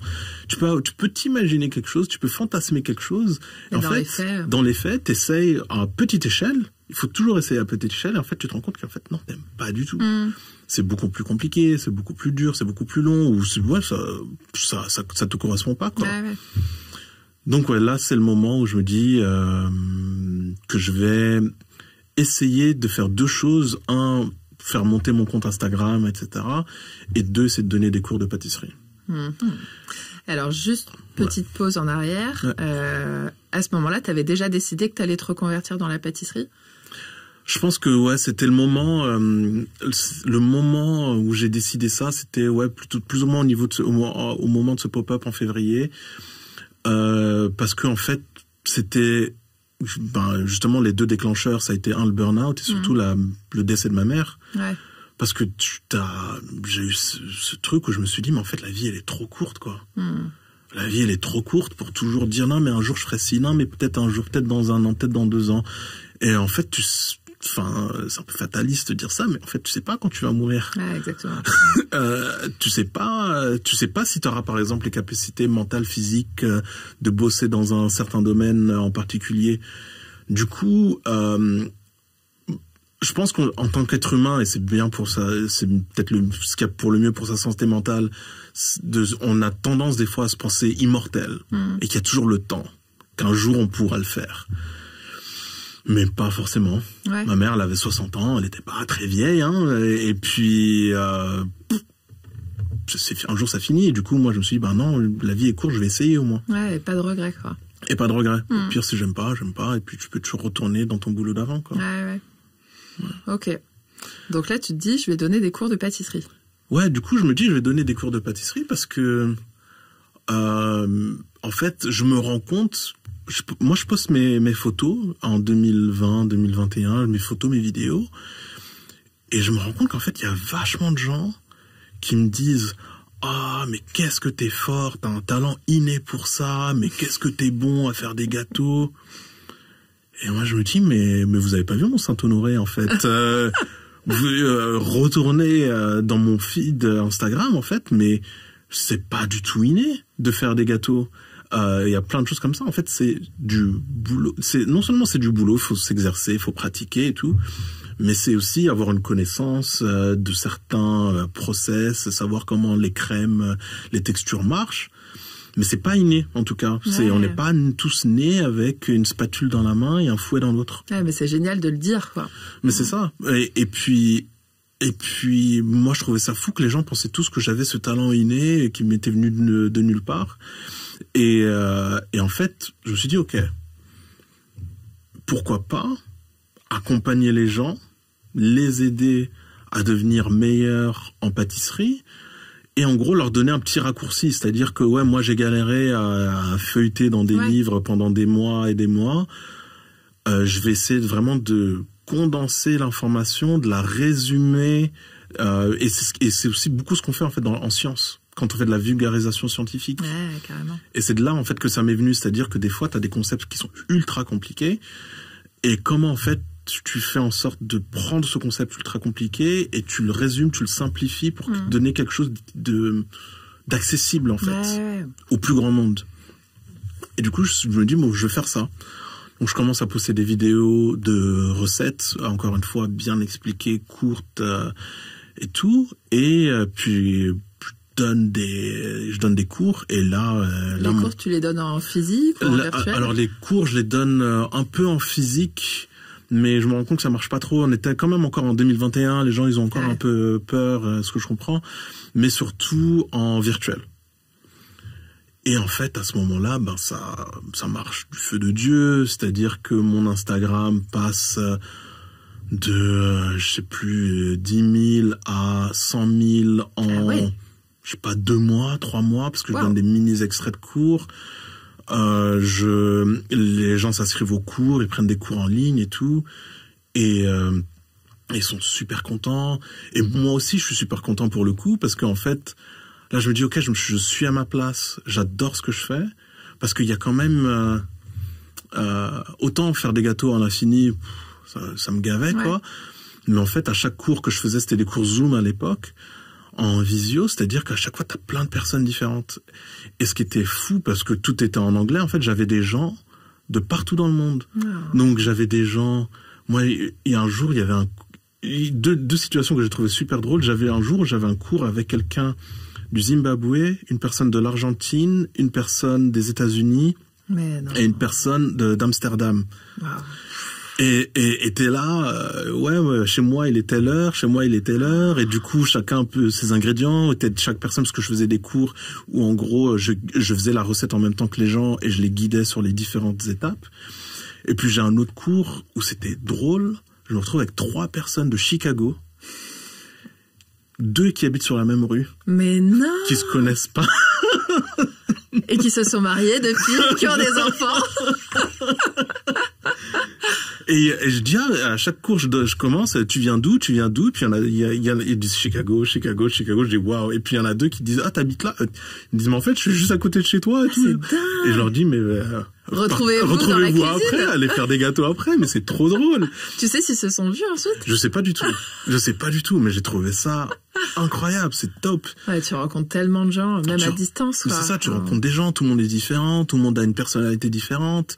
Et puis surtout, en fait, tu te rends compte de l'apport que tu donnes aux gens, c'est-à-dire en leur donnant des compétences, en leur apprenant, en faisant des gâteaux plus ou moins compliqués. Moi, je me rappelle d'une fois où il y a une femme qui habite au Liban, et je crois que c'est juste après l'explosion à Beyrouth, et qui me dit, ouais, voilà, en ce moment ça va pas trop au Liban, mais voilà, j'ai vu une de tes recettes, je l'ai faite, on a mangé des gâteaux ensemble, ça m'a fait plaisir, et moi ça m'a fait quelque chose, quoi. Et puis j'avais une autre personne un jour qui me dit, ouais, j'avais pris un de tes cours en ligne et j'avais appris à faire un millefeuille. Et c'était il y a 1 an ou 2 ans, elle me dit, et puis en fait, elle me dit, depuis mon mari a le cancer, et il est décédé, mais à la fin de sa vie, les derniers jours, tout ce qu'il voulait manger, c'était le millefeuille que je faisais avec ta recette. Et là, tu te dis, ah ouais, putain, t'as un impact, j'ai changé la vie des gens, c'est trop, mais tu donnes quelque chose, et moi, c'est là, en fait, que je me retrouve, en fait. C'est-à-dire que t'aides les gens à faire des gâteaux qu'ils vont partager avec leurs amis, avec leur famille, et pour moi, c'est top. Partout dans le monde. Et partout dans le monde, ouais. Ça, c'est parce que aussi tu les donnes en anglais. Tu donnais des cours en français aussi, J'ai jamais donné de cours en français. Ah, c'était un choix. C'était un choix, en fait. À un moment sur Instagram, il y avait un moment où je faisais les 2 langues. Et puis au bout d'un moment, je me suis dit, je suis en Amérique du Nord. J'ai pas, en fait, la majeure partie de mon audience, elle va être américaine. En tout cas, les gens qui vont voir mes vidéos seront américains ou canadiens. Je pense qu'il y a pas mal de Français qui vont peut-être comprendre l'anglais, et du coup je me suis dit ok, et par contre le français il y a pas beaucoup de gens qui vont comprendre, et du coup j'ai décidé de tout faire en anglais, et puis du coup ça te donne une audience internationale, quoi. Ouais. C'est dingue. Et je me demandais là, avec tout ce qui se passe, à quel moment tu commences à gagner ta vie? Au moment où tu commences à donner ces cours en ligne, justement? Est-ce que Instagram ça ramène aussi de l'argent ou Alors très bonne question. La question même, je dirais. En fait, ça dépend vachement des années. Je gagne, c'est-à-dire que, je sais pas, je dirais que 2020, 2021, je gagne vraiment pas grand-chose. 2022, je sors des cours, des masterclass, cours préenregistrés et tout. Ça marche du feu de Dieu. Ah ouais. Du feu de Dieu en 2022. Ça marche mieux qu'un cours Ça marche mieux que les quoi. cours en live, en fait. En tout cas, en termes de revenus. Et en fait, en 2022, j'ai eu une année où je me dis, en fait, là, cette année, si toutes les années sont comme ça, c'est bon, je gagne ma vie. Et en 2022, je disais, je gagne bien ma vie. Et pour info, une masterclass à ce moment-là, ça coûtait combien? Une masterclass, à ce moment-là, ça coûtait à peu près genre 150 €. Ok, et un cours en live? Un cours en live, ça coûtait à peu près 50 €. Comment ça se fait que ce soit moins cher du coup un cours en live? Parce que j'ai l'impression que la masterclass, tu peux la dupliquer autant que tu veux, alors que le cours en live, tu dois être là et c'est ta présence pendant 2 heures. En fait, l'avantage d'une masterclass, c'est le fait que t'as, comment dire, déjà moi mes masterclass, elles sont hyper touffues. Il y a une tonne de choses, et c'est-à-dire que il y a chaque masterclass, il y a peut-être 80 vidéos. 80, ouais. Ah oui. Il y a genre 80 vidéos, et je parle en détail. Ma masterclass de croissance, c'est le gluten. C'est quoi le gluten? Comment ça marche? Comment on le travaille? Et après le beurre. Mais le beurre, c'est pas que du beurre. Et les pourcentages de gras, la plasticité du beurre, est-ce que c'est le fait que ce soit que les vaches aient été nourries à l'herbe ou pas, comment ça influe ton croissant, ton lait, toi levure. Mais tu fais des thèses en fait. Non mais c'est ça. En fait c'est des thèses. J'ai imprimé un jour, j'avais jamais fait, mais j'ai imprimé en papier un jour toute la masterclass, enfin tout le texte, etc. et qu'il y a dedans. Et ça, le truc fait, je sais pas, 70 pages, quoi. Ah, c'est dingue. C'est un livre. Ah oui, je l'appellerais même plus une masterclass, en fait, quoi. Ouais, c'est dingue. Et parce que le but, en fait, avec une masterclass, c'est vraiment pas seulement de faire une recette, parce qu'en cours live, on fait une recette. Oui. On fait la recette ensemble, on va faire des choux à la crème, je vais te montrer comment on fait, mais je vais pas te dire pourquoi la crème est comme ci, pour quel pourcentage de gras. T'as pas vraiment le temps en 3 heures. Mais dans la masterclass, c'est vraiment pour les gens qui aiment vraiment la pâtisserie, qui veulent vraiment comprendre et rentrer dans le détail. Et puis en plus, tu la vis, tu peux regarder, tu peux la regarder tout le temps. Donc c'est pour ça en fait qu'il y a une différence c'est très différent. Entre les deux. Ouais, moi j'avais la vision de la masterclass où c'est juste un cours qui a été enregistré, mais en fait pas du tout. Oui, en fait pas du tout. Moi mes masterclass c'est pas juste bon voilà les croissants, on tourne. Non, on va rentrer dans le détail du détail. Ouais. Et donc en 2022 ça marche vachement bien, mais ensuite ça marche beaucoup moins bien parce que clairement je sais pas si on est en récession, l'inflation, tout ça. Moi, les gens me disent c'est compliqué, c'est quand même un peu cher, ce que je comprends tout à fait. C'est pas une petite somme de dépenser 150 € sur une masterclass. Et en fait, ça se vend de moins en moins. Et du coup, par exemple, j'ai envie de dire en 2023, 2024. Ça dépend de ce que t'appelles gagner sa vie, mais ça va. Mais c'est pouvoir payer son loyer. Je peux payer mon loyer. Ouais, ok. Tu peux manger. Je peux manger. Pour être clair, parce qu'en fait, moi, ce que j'aime pas, c'est vrai, j'aime pas vraiment le fait d'idéaliser parfois les changements de carrière. Exactement. Et où les gens disent non mais c'est génial, moi j'ai changé de carrière, tout va bien. Mais en fait, je le dis chaque fois, sans ma femme, avec son salaire qui arrive tous les mois, ce serait une galère. Ouais. Ce serait une galère. Je pense que je m'organiserais différemment. C'est-à-dire que je m'adapterais, c'est-à-dire que je dirais ok, je vais faire un job à temps partiel et mon projet va avancer beaucoup moins vite. Mais les gens chaque fois me disent non mais attends, mais comment ça se fait que ton compte il monte aussi vite, que t'as de la notoriété publique qui vient aussi vite. Et je dis, mais c'est parce qu'en fait, je fais ça à plein temps et je gagne pas énormément ma vie. Je gagne un peu, je paye mon loyer. Mais en fait, sans ma femme, c'est pas possible tout ça. Et la notoriété, les abonnés sur Instagram, ça fait pas gagner de l'argent. Non, pas du tout. Pas du tout.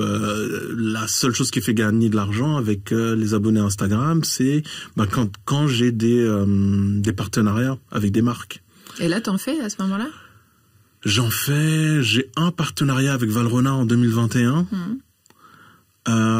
Et puis je travaille un peu, mais je crois que j'en ai pas trop. Genre en 2024 j'en ai 0, 2023 j'en ai 1, donc j'en ai pas énormément. Et le partenariat, ça consiste en quoi du coup ?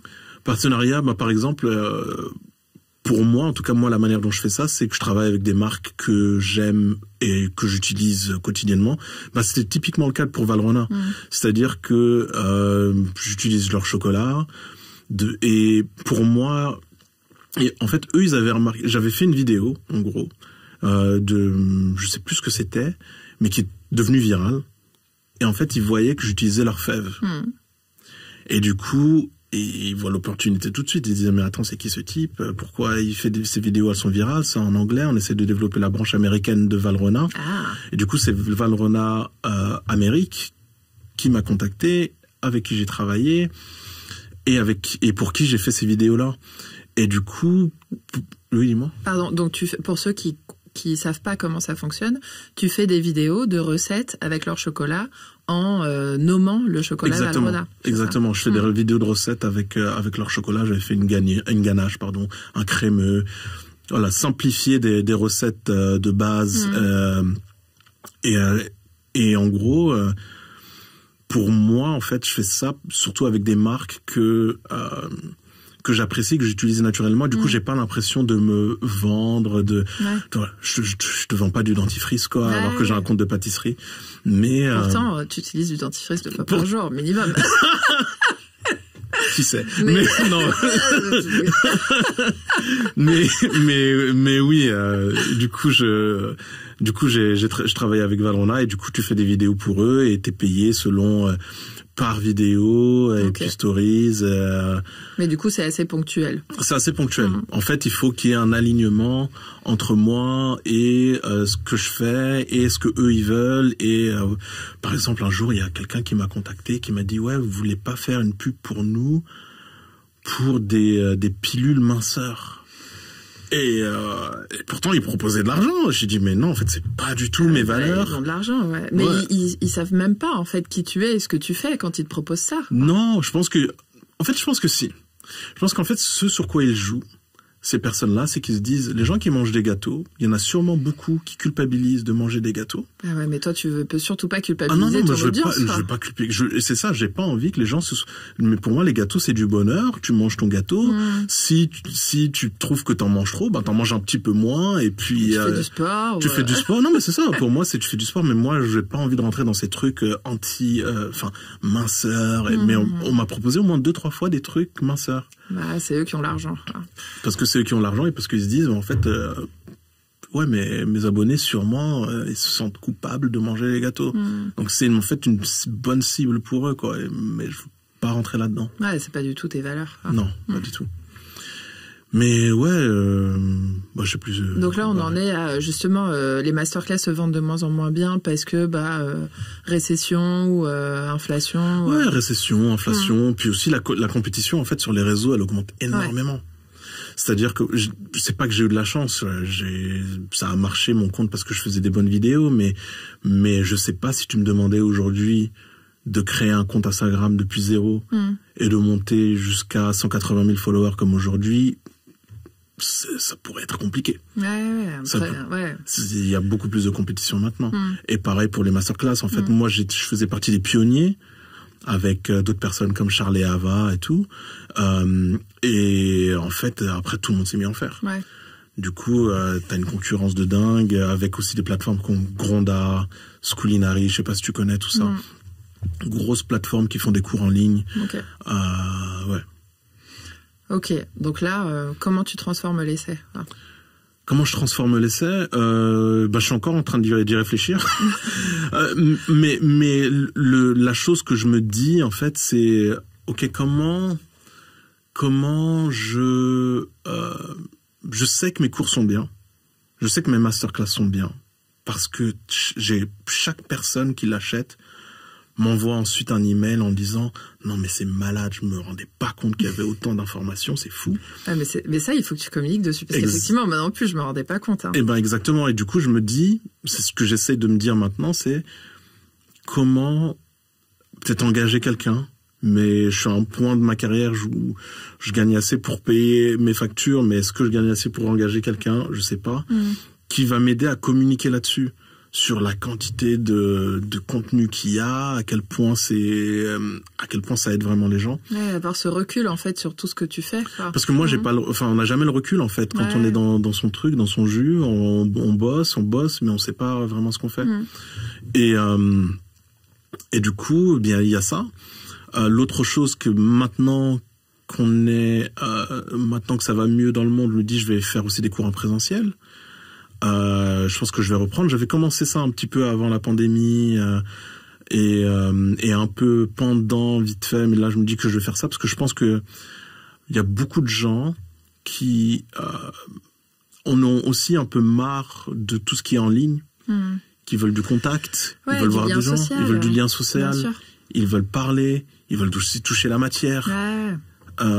C'est pas la même chose parce que même si concrètement, si tu veux apprendre à faire des croissants vraiment, c'est plus simple d'utiliser la masterclass. Mais en fait, la masterclass, t'es devant ton ordi et tu passes d'une vidéo à l'autre. Il y en a 80, mais tu passes d'une vidéo à l'autre, quoi. Alors que là, quand t'es avec quelqu'un, quand tu peux discuter, au moins, même si à la fin t'as pas vraiment appris à faire un croissant, bah t'as rencontré des gens, t'as parlé avec le pâtissier, t'as passé un bon moment, quoi. Oh, mais tu prêches une convaincue, hein. Tu veux pas faire un atelier en français là à Paris? Je te l'organise. Si seulement j'avais le temps, mais mais ouais, du coup pour moi c'est vraiment ça, c'est communiquer un peu mieux, faire des cours en présentiel, et puis aussi mettre un peu en avant d'autres choses, c'est-à-dire travailler un peu plus sur ma communication, sur qui je suis, travailler un peu plus sur... je suis en train de travailler sur un livre. Ah. J'ai pas encore signé, mais je suis en conversation avec une maison d'édition, avec une grosse maison d'édition. Livre de recettes, du coup? Livre de recettes, oui. En anglais et en français, ou... Le deal, il serait en anglais, mais si... Ça dépend de la négociation avec la maison d'édition, mais étant donné que je suis français et qu'il y a un marché français aussi au Québec, ce serait aussi d'avoir le livre en France et au Québec en français, bien sûr. Ah, génial. Et voilà, et puis du coup, ouais, c'est assez compliqué, mais en même temps, ce qui est super intéressant en fait, c'est que mon niveau mon statut financier et mon statut de notoriété sont hyper décalés. Ouais. C'est-à-dire que en 2022-23, au moment où je me disais non mais c'est bon, je gagne ma vie, personne savait qui j'étais, quoi. Et là au Canada, ce qui est incroyable, c'est que maintenant je suis à la télé. Ah oui, mais ça on n'en a pas parlé. Ouais. Comment c'est arrivé ça? En fait c'est moi j'habite à Calgary et qui est assez loin de Toronto. Où tout se passe, tout ce qui a un rapport avec la télé se passe à Toronto, comme tout ce qui se passe à la télé en France se passe à Paris ou presque, quoi. Okay. Et en fait, mon compte Instagram au Canada, il monte, et je pense que je fais partie des rares pâtissiers au Canada avec un compte aussi gros. Et en fait, il y a quelqu'un de la télé nationale au Canada qui me dit non, mais ça t'intéresserait pas un jour de passer dans cette émission pour présenter des recettes? Et puis je dis bon, ouais, pourquoi pas, mais ils me disent par contre on peut pas te payer le billet d'avion, on peut rien te payer. Ah ouais, et t'es même pas payé pour... Je suis payé pour ta prestation. Je suis payé pour ma prestation, okay. Mais ton hôtel, ton avion, et il faut savoir que Toronto, les gens se rendent pas compte à quel point le Canada est grand. Entre Calgary et Toronto, il y a 4 heures de vol. Est-ce que c'est un peu comme Los Angeles, New York, ou... Un petit peu moins loin, mais ouais, plus ou moins okay. Ça, ouais. Donc ouais, Calgary et Toronto, c'est 4 heures et demie de vol, donc ouais. c'est pas à côté. Mais je me dis, c'est pas grave, je vais y aller, on verra bien ce qui se passe. Et au final, du coup, je me retrouve à présenter des recettes et c'était super fun parce que en fait, c'est là où je me suis rendu compte. J'ai fait un clafoutis qui est quelque chose de simple, hein, mais les gens, en fait, tu te rends compte, les gens savent pas ce que c'est un clafoutis. C'est une base de la pâtisserie française et encore une fois, tu as ce truc où tu partages la pâtisserie française à la télé, tu transmets. J'étais méga stressé. J'ai utilisé mon super pouvoir où ça se voit pas, mais en fait, juste avant, je tremblais comme une feuille. Mais c'était vraiment fun. Et du coup, j'ai fait ça plusieurs fois. Donc là, c'est la télé nationale, c'est la télé nationale, ouais. C'est un peu l'équivalent CTV, c'est un peu l'équivalent, on va dire, de TF1. Ah ouais. Voilà, c'est comme si j'étais sur TF1 et je présentais des recettes. C'est une émission du matin. C'est je crois à 10h, je crois, à 10h du matin. OK. Pour ceux qui veulent regarder Ouais, c'est pas tout le temps parce qu'en fait, il faut que j'aille à Toronto et du coup, je peux pas me permettre d'aller à Toronto. Et tu payes à chaque fois. Je paye à chaque fois, ouais. Mais ouais, c'est ça, tu payes à chaque fois. Mais tu sais pourquoi tu le fais et ce que ça t'apporte, quoi. Je sais ce que ça m'apporte, mais et puis aussi c'est bien pour ton image, c'est-à-dire que les gens en aient encore quand même dans une époque où le vu à la télé, ça compte. Donc pour ton business, voilà.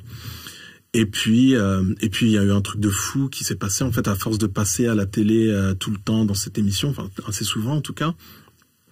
J'ai été contacté par une autre chaîne de télé qui s'appelle CBC, qui est l'équivalent de France 2. C'est une chaîne nationale. Et en fait, un jour, ils me contactent et ils me disent, chaque année, on a une émission qui s'appelle Canada Reads, qui est en gros le Canada lit des livres, quoi. Et ils me disent, est-ce que c'est quelque chose qui t'intéresse? En fait, chaque année, on invite 5 personnalités canadiennes pour décider du livre que le pays entier doit lire. Waouh! C'est génial! Non, mais c'est un truc de fou. Et en fait, ils me contactent pour ça. Ils me disent, mais par contre, il faut passer une audition. Ok. Et en fait, j'avais déjà un peu l'habitude des auditions parce que c'est un truc que j'ai jamais dit, mais j'ai déjà eu une audition pour être présentateur télé pour une émission sur Food Network, qui est la plus grande chaîne télé peut-être du monde. Wow. Pour une autre aussi émission, mais je les avais pas eu. J'avais eu 2 auditions pour être présentateur télé. Mais ça t'entraîne finalement. Mais ça m'a entraîné parce que du coup, j'avais eu cette autre audition pour cette émission télé. Du coup, comme j'aime bien lire et tout, là on a parlé, on a fait cette audition. Ils m'ont dit, vas-y, tu viens. Donc c'était live, c'était le mois de mars dernier, 4 jours live d'émission où en gros c'est pas Bernard Pivot parce que à chaque fois c'est 5 célébrités, donc c'est un peu plus détente et tout, mais c'est quand même en fait ce jour-là j'étais hyper ému et méga stressé parce que tu dis mais attends, donc là je suis dans une émission et on a décidé que j'étais une célébrité assez importante pour décider de ce que le pays entier doit lire. Et vous êtes que 5, quoi. C'est pas comme si vous étiez 50. Et on n'est que 5. Et moi, j'ai choisi un certain livre que j'ai décidé de mettre en avant et tout. Un livre justement sur l'immigration. Parce que c'est un livre qui me rappelait l'immigration de mes parents, mon immigration au Canada. Et en gros, c'était fou parce que déjà, le livre, à partir du moment où ça a été annoncé que c'était moi qui le mettais en avant, il est devenu best-seller. Il est numéro 1 des ventes dans tout le pays pendant 6 semaines. Dans le top 10 pendant 16 semaines. Il est encore dans le top 10 là, alors que l'émission a fini de passer il y a plusieurs semaines. C'est là que tu vois l'impact de la télé, c'est dingue. Non mais là, c'est fou. Ouais. Et puis moi je me suis retrouvé, surtout, t'es là à la télé, live. Et en fait, tu sais pas ce que c'est d'être à la télé live. Donc, tu t'assois, t'as 5 caméras qui tournent autour de toi, et puis on te dit, vas-y Saïd, qu'est-ce que tu penses de ce livre, et qu'est-ce que tu penses de ça? Et c'est pas ta langue. Ah oui, c'est ça qui me stressait, c'est parce que c'est en anglais, tout ça. Du coup, même si ça fait déjà 10 ans que je suis là-bas, je sais que je parle anglais, mais je suis en mode, il faut que je parle bien. Ça s'est bien passé. Mon livre est arrivé à la finale, parce que c'est une compétition. C'est arrivé à la finale de la compétition. J'ai perdu la finale, mais c'est pas grave. Mais c'était une expérience de fou. C'est dingue. Je trouve ça génial, en plus, comme concept. Ça donne très envie de lire. Et les autres personnalités, les 4 autres, qu'est-ce qu'ils faisaient dans la vie?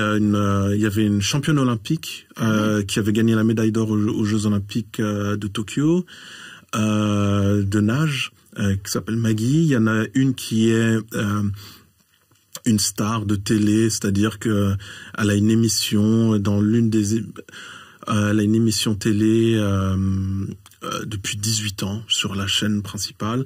Il y a un auteur de livres. Et puis il y avait une activiste, actrice qui était là. Ouais, c'est dingue. Ouais, donc c'est assez large, justement pour que ça s'adresse à tout le monde, quoi, dans exactement. C'est assez large. Ils font vraiment en sorte d'avoir la parité, d'avoir des personnes d'âge différents, d'avoir des personnes d'horizons différents, pour créer une émission en fait qui s'adresserait à tout le monde et avec des livres complètement différents, quoi. Donc c'était vraiment vraiment cool comme expérience. Et puis tu sors de là, moi les 3 premiers jours j'étais en train de trembler comme une feuille. Et en fait au bout d'un moment, je suis pas encore non plus super habitué à la télé, mais au bout du 4e jour, en fait, tu dis, ok, je me suis habitué, il y a des caméras partout, on te met ton micro, on te parle comme si, et puis, non, c'est vraiment une expérience de ouf. Ah, c'est génial. Et du coup, je me demande, qu'est-ce que tu aurais envie de faire, là, dans les 10 prochaines années? Je sais que, justement, tu disais que tu n'anticipais pas trop et que tu suivais ton cœur, mais est-ce que tu as des rêves un peu fous? Les 2 rêves un peu fous que j'ai, et j'ai toujours un peu, je me dis mais qui je suis pour avoir ce genre de rêve, mais ça il faut que t'arrêtes de dire je sais, il faut que j'arrête. Parce qu'il faut être qui pour avoir quel rêve, enfin c'est. Voilà. C'est vrai. Bon, j'arrête. Donc premier, ce serait d'avoir vraiment une mini école de pâtisserie. Enfin, elle doit pas être mini, une école de pâtisserie où les gens peuvent apprendre dans la joie, dans la bonne humeur, à faire des gâteaux, à faire des croissants, à faire voilà ce genre de trucs. Et deuxième chose, en fait, mes expériences à la télé, elles ont été tellement positives que j'aimerais bien un jour avoir ma petite émission où on présente, encore une fois, on simplifie les gâteaux, on essaie de dédramatiser tout ça. Enfin, il faut pas stresser, on est là pour faire des gâteaux, on est là pour s'amuser et transmettre les recettes, faire en sorte qu'elles soient accessibles au plus grand nombre. C'est les deux gros rêves que j'ai, quoi. Ouais, qui me semble, enfin justement, tu es la bonne personne pour les rêver en plus. Et est-ce que maintenant que justement tu as un pied dans la télé, est-ce que tu peux pitcher ce genre d'émission et tout Je sais pas vraiment si je peux pitcher. Tu l'as jamais proposé ? En fait, quelqu'un m'a dit ça. Bah justement, après cette émission sur les livres là, bah il y a l'actrice qui fait ça depuis 18 ans. Elle m'a dit mais tu sais, tu peux pitcher. Bah bien sûr. Tu peux. Et je me suis dit mais non, mais comment ça ? Elle dit bah oui, tu peux. En fait, c'est comme ça que les gens ils ont des jobs. En fait, tu tapes aux portes et tu dis s'il vous plaît, est-ce que je pourrais le faire ? Et les gens ils disent oui, ils disent non. Mais et surtout ils cherchent tout le temps des idées, des nouveaux concepts, des bonnes personnes et tout. Donc il faut le dire. J'ai jamais osé, mais peut-être que je devrais le faire. Peut-être que je devrais essayer. C'est pas je devrais, c'est si tu le sens, il y a des moyens de réaliser ces rêves-là en tout cas. Donc ouais, c'est un peu les deux choses que j'aimerais à long terme, quoi, plus ou moins long terme. Mais donc là, on est en 2025, tu vis de ta passion ? Ça va. Je paye le loyer et j'arrive à manger. Okay. Mais je suis vraiment pas, je roule pas sur l'or, j'en vis, j'ai envie de dire que j'en vis parce que en fait, j'arrive quand même à payer mon loyer et à manger, mais tu fais pas des vacances à l'autre bout du monde. Enfin, il y a une dichotomie entre ce que tu disais, la notoriété que t'as. C'est ça. Et tes moyens. C'est ça. C'est parce que c'est fou, parce que je suis là, je passe à la télé, et puis au Canada, des fois il y a des gens qui me disent t'es Saïd, et ils me reconnaissent et tout.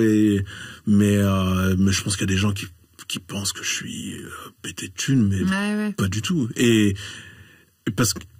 je vais être très pragmatique quand je dis ça, c'est-à-dire que moi, j'en ai rien à faire d'être célèbre.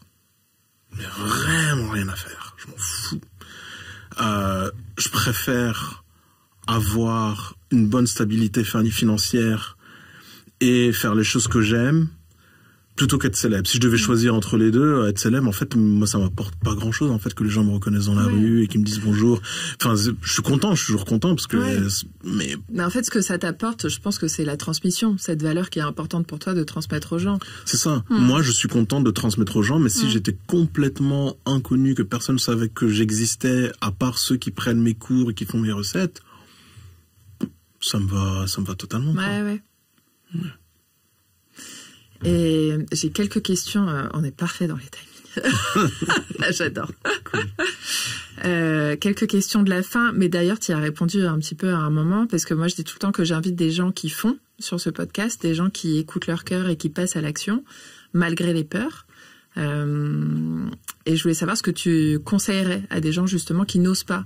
J'allais dire sauter le pas, mais pour moi c'est même pas sauter un pas, c'est faire un petit pas. Mais à ceux qui n'osent pas passer à l'action, qu'est-ce que tu leur dirais ?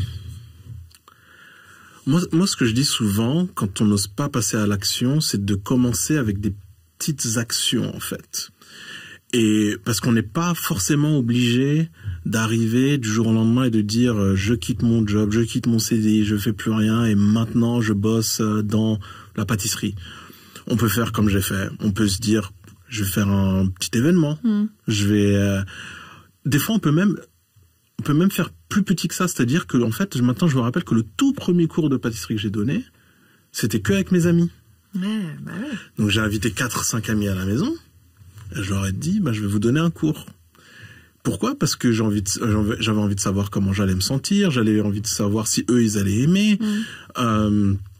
Donc il n'y a pas d'enjeu financier quand tu fais ça, il n'y a pas d'enjeu, il n'y a pas un grand stress, mais ça permet quand même de se connecter avec qui on est, avec ce qu'on veut faire. Et puis après faire un truc un peu plus grand, faire un petit cours pour des personnes inconnues, ensuite faire et voilà, y aller vraiment par étapes. Et ne pas forcément écouter les gens quand ils disent qu'il faut faire les choses d'une certaine manière. C'est-à-dire que moi, encore une fois, j'ai la chance d'avoir ma femme qui m'épaule, etc. Mais en fait, il est tout à fait possible d'avoir son job à temps plein et le soir et le week-end, en tout cas, faire quelques petits trucs, quelques petits extras, ou alors travailler à temps partiel pendant un moment, ou à 80%. Je pense que c'est ça que je préconise généralement. Ouais, génial. Très pragmatique, effectivement. Mais c'est comme ça, en fait, qu'on commence. J'ai une nouvelle question aussi qui m'est venue là, il y a quelques temps. Et tu es le premier à qui je vais la poser, donc j'espère qu'elle sera assez claire. D'accord. Mais si tu recevais un prix dans quelques années, peu importe le prix, hein, c'est plus pour te mettre dans cette position-là, qu'est-ce que tu aimerais que les gens disent de toi? De quoi ils se souviendraient, en fait? Bonne question. Moi, ce que j'aimerais que les gens disent, c'est que je suis quelqu'un d'empathique. C'est-à-dire que j'essaie vraiment à chaque fois de comprendre d'où les gens viennent, pourquoi ils font les choix qu'ils font, et vraiment essayer de me connecter à leur niveau, quoi. On a tous une expérience de vie, on a tous des difficultés ou des facilités dans certaines choses, et on est différents, du coup, et c'est pourquoi ne pas essayer de se comprendre. Et puis surtout, moi j'aimerais qu'on me dise, qu'on retienne de moi que j'étais quelqu'un qui arrivait à vraiment transmettre sa passion. Pas seulement les recettes, mais vraiment la passion.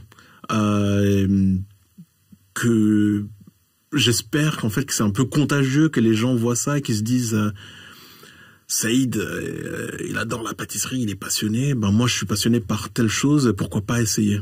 Ouais. Génial.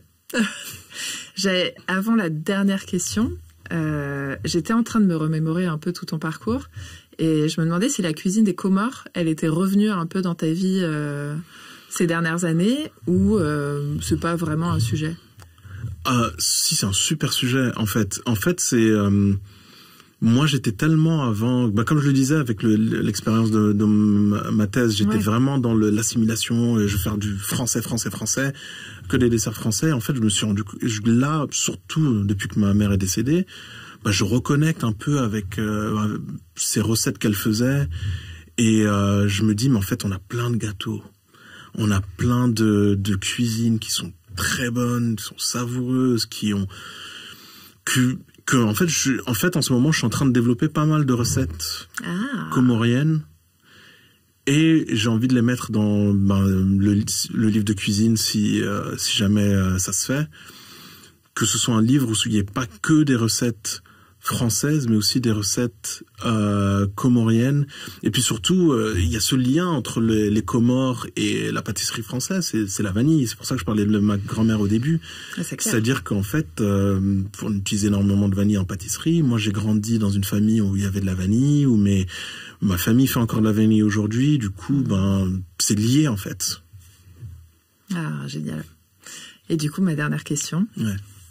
S'il y avait le petit Saïd de 10 ans là à côté de toi, qu'est-ce que tu lui dirais?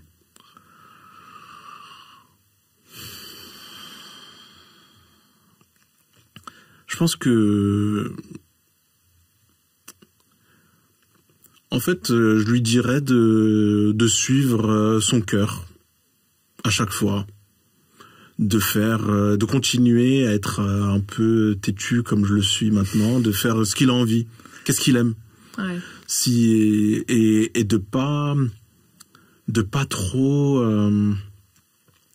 s'encombrer des choses qu'il est censé faire, en fait, parce que c'est ça. Des fois il y a des règles, il y a des traditions, soit françaises ou comoriennes, et on te dit qu'il faut les faire parce que c'est la seule manière dont tu peux être heureux. Mais en fait, tu peux être heureux en vivant la vie comme toi tu le veux et comme toi tu le sens. C'est ça que je lui dirais, je pense. J'ai l'impression qu'il t'a un peu écouté déjà. En tout cas, on ressent dans ton histoire que tu t'es quand même souvent écouté ta vibration, quoi, ce que t'aimais. J'ai essayé. Il y a eu des fois où ça a été plus difficile que d'autres et j'ai failli pas le faire. Mais j'ai essayé. Merci beaucoup pour ta confiance, Saïd. Merci à toi. Et j'ai hâte de voir la suite, du coup, l'école, le livre, l'émission. J'y crois, moi, à fond. Donc, merci. Donc, j'ai hâte de voir ça. J'espère que ça va le faire. Merci beaucoup. Merci de m'avoir invité. Merci, Saïd. Merci d'avoir écouté Avec Vanda, le podcast. Si cet échange vous a inspiré, dites-le moi. Laissez 5 étoiles, un commentaire ou partagez-le autour de vous. C'est vraiment ce qui l'aide à grandir.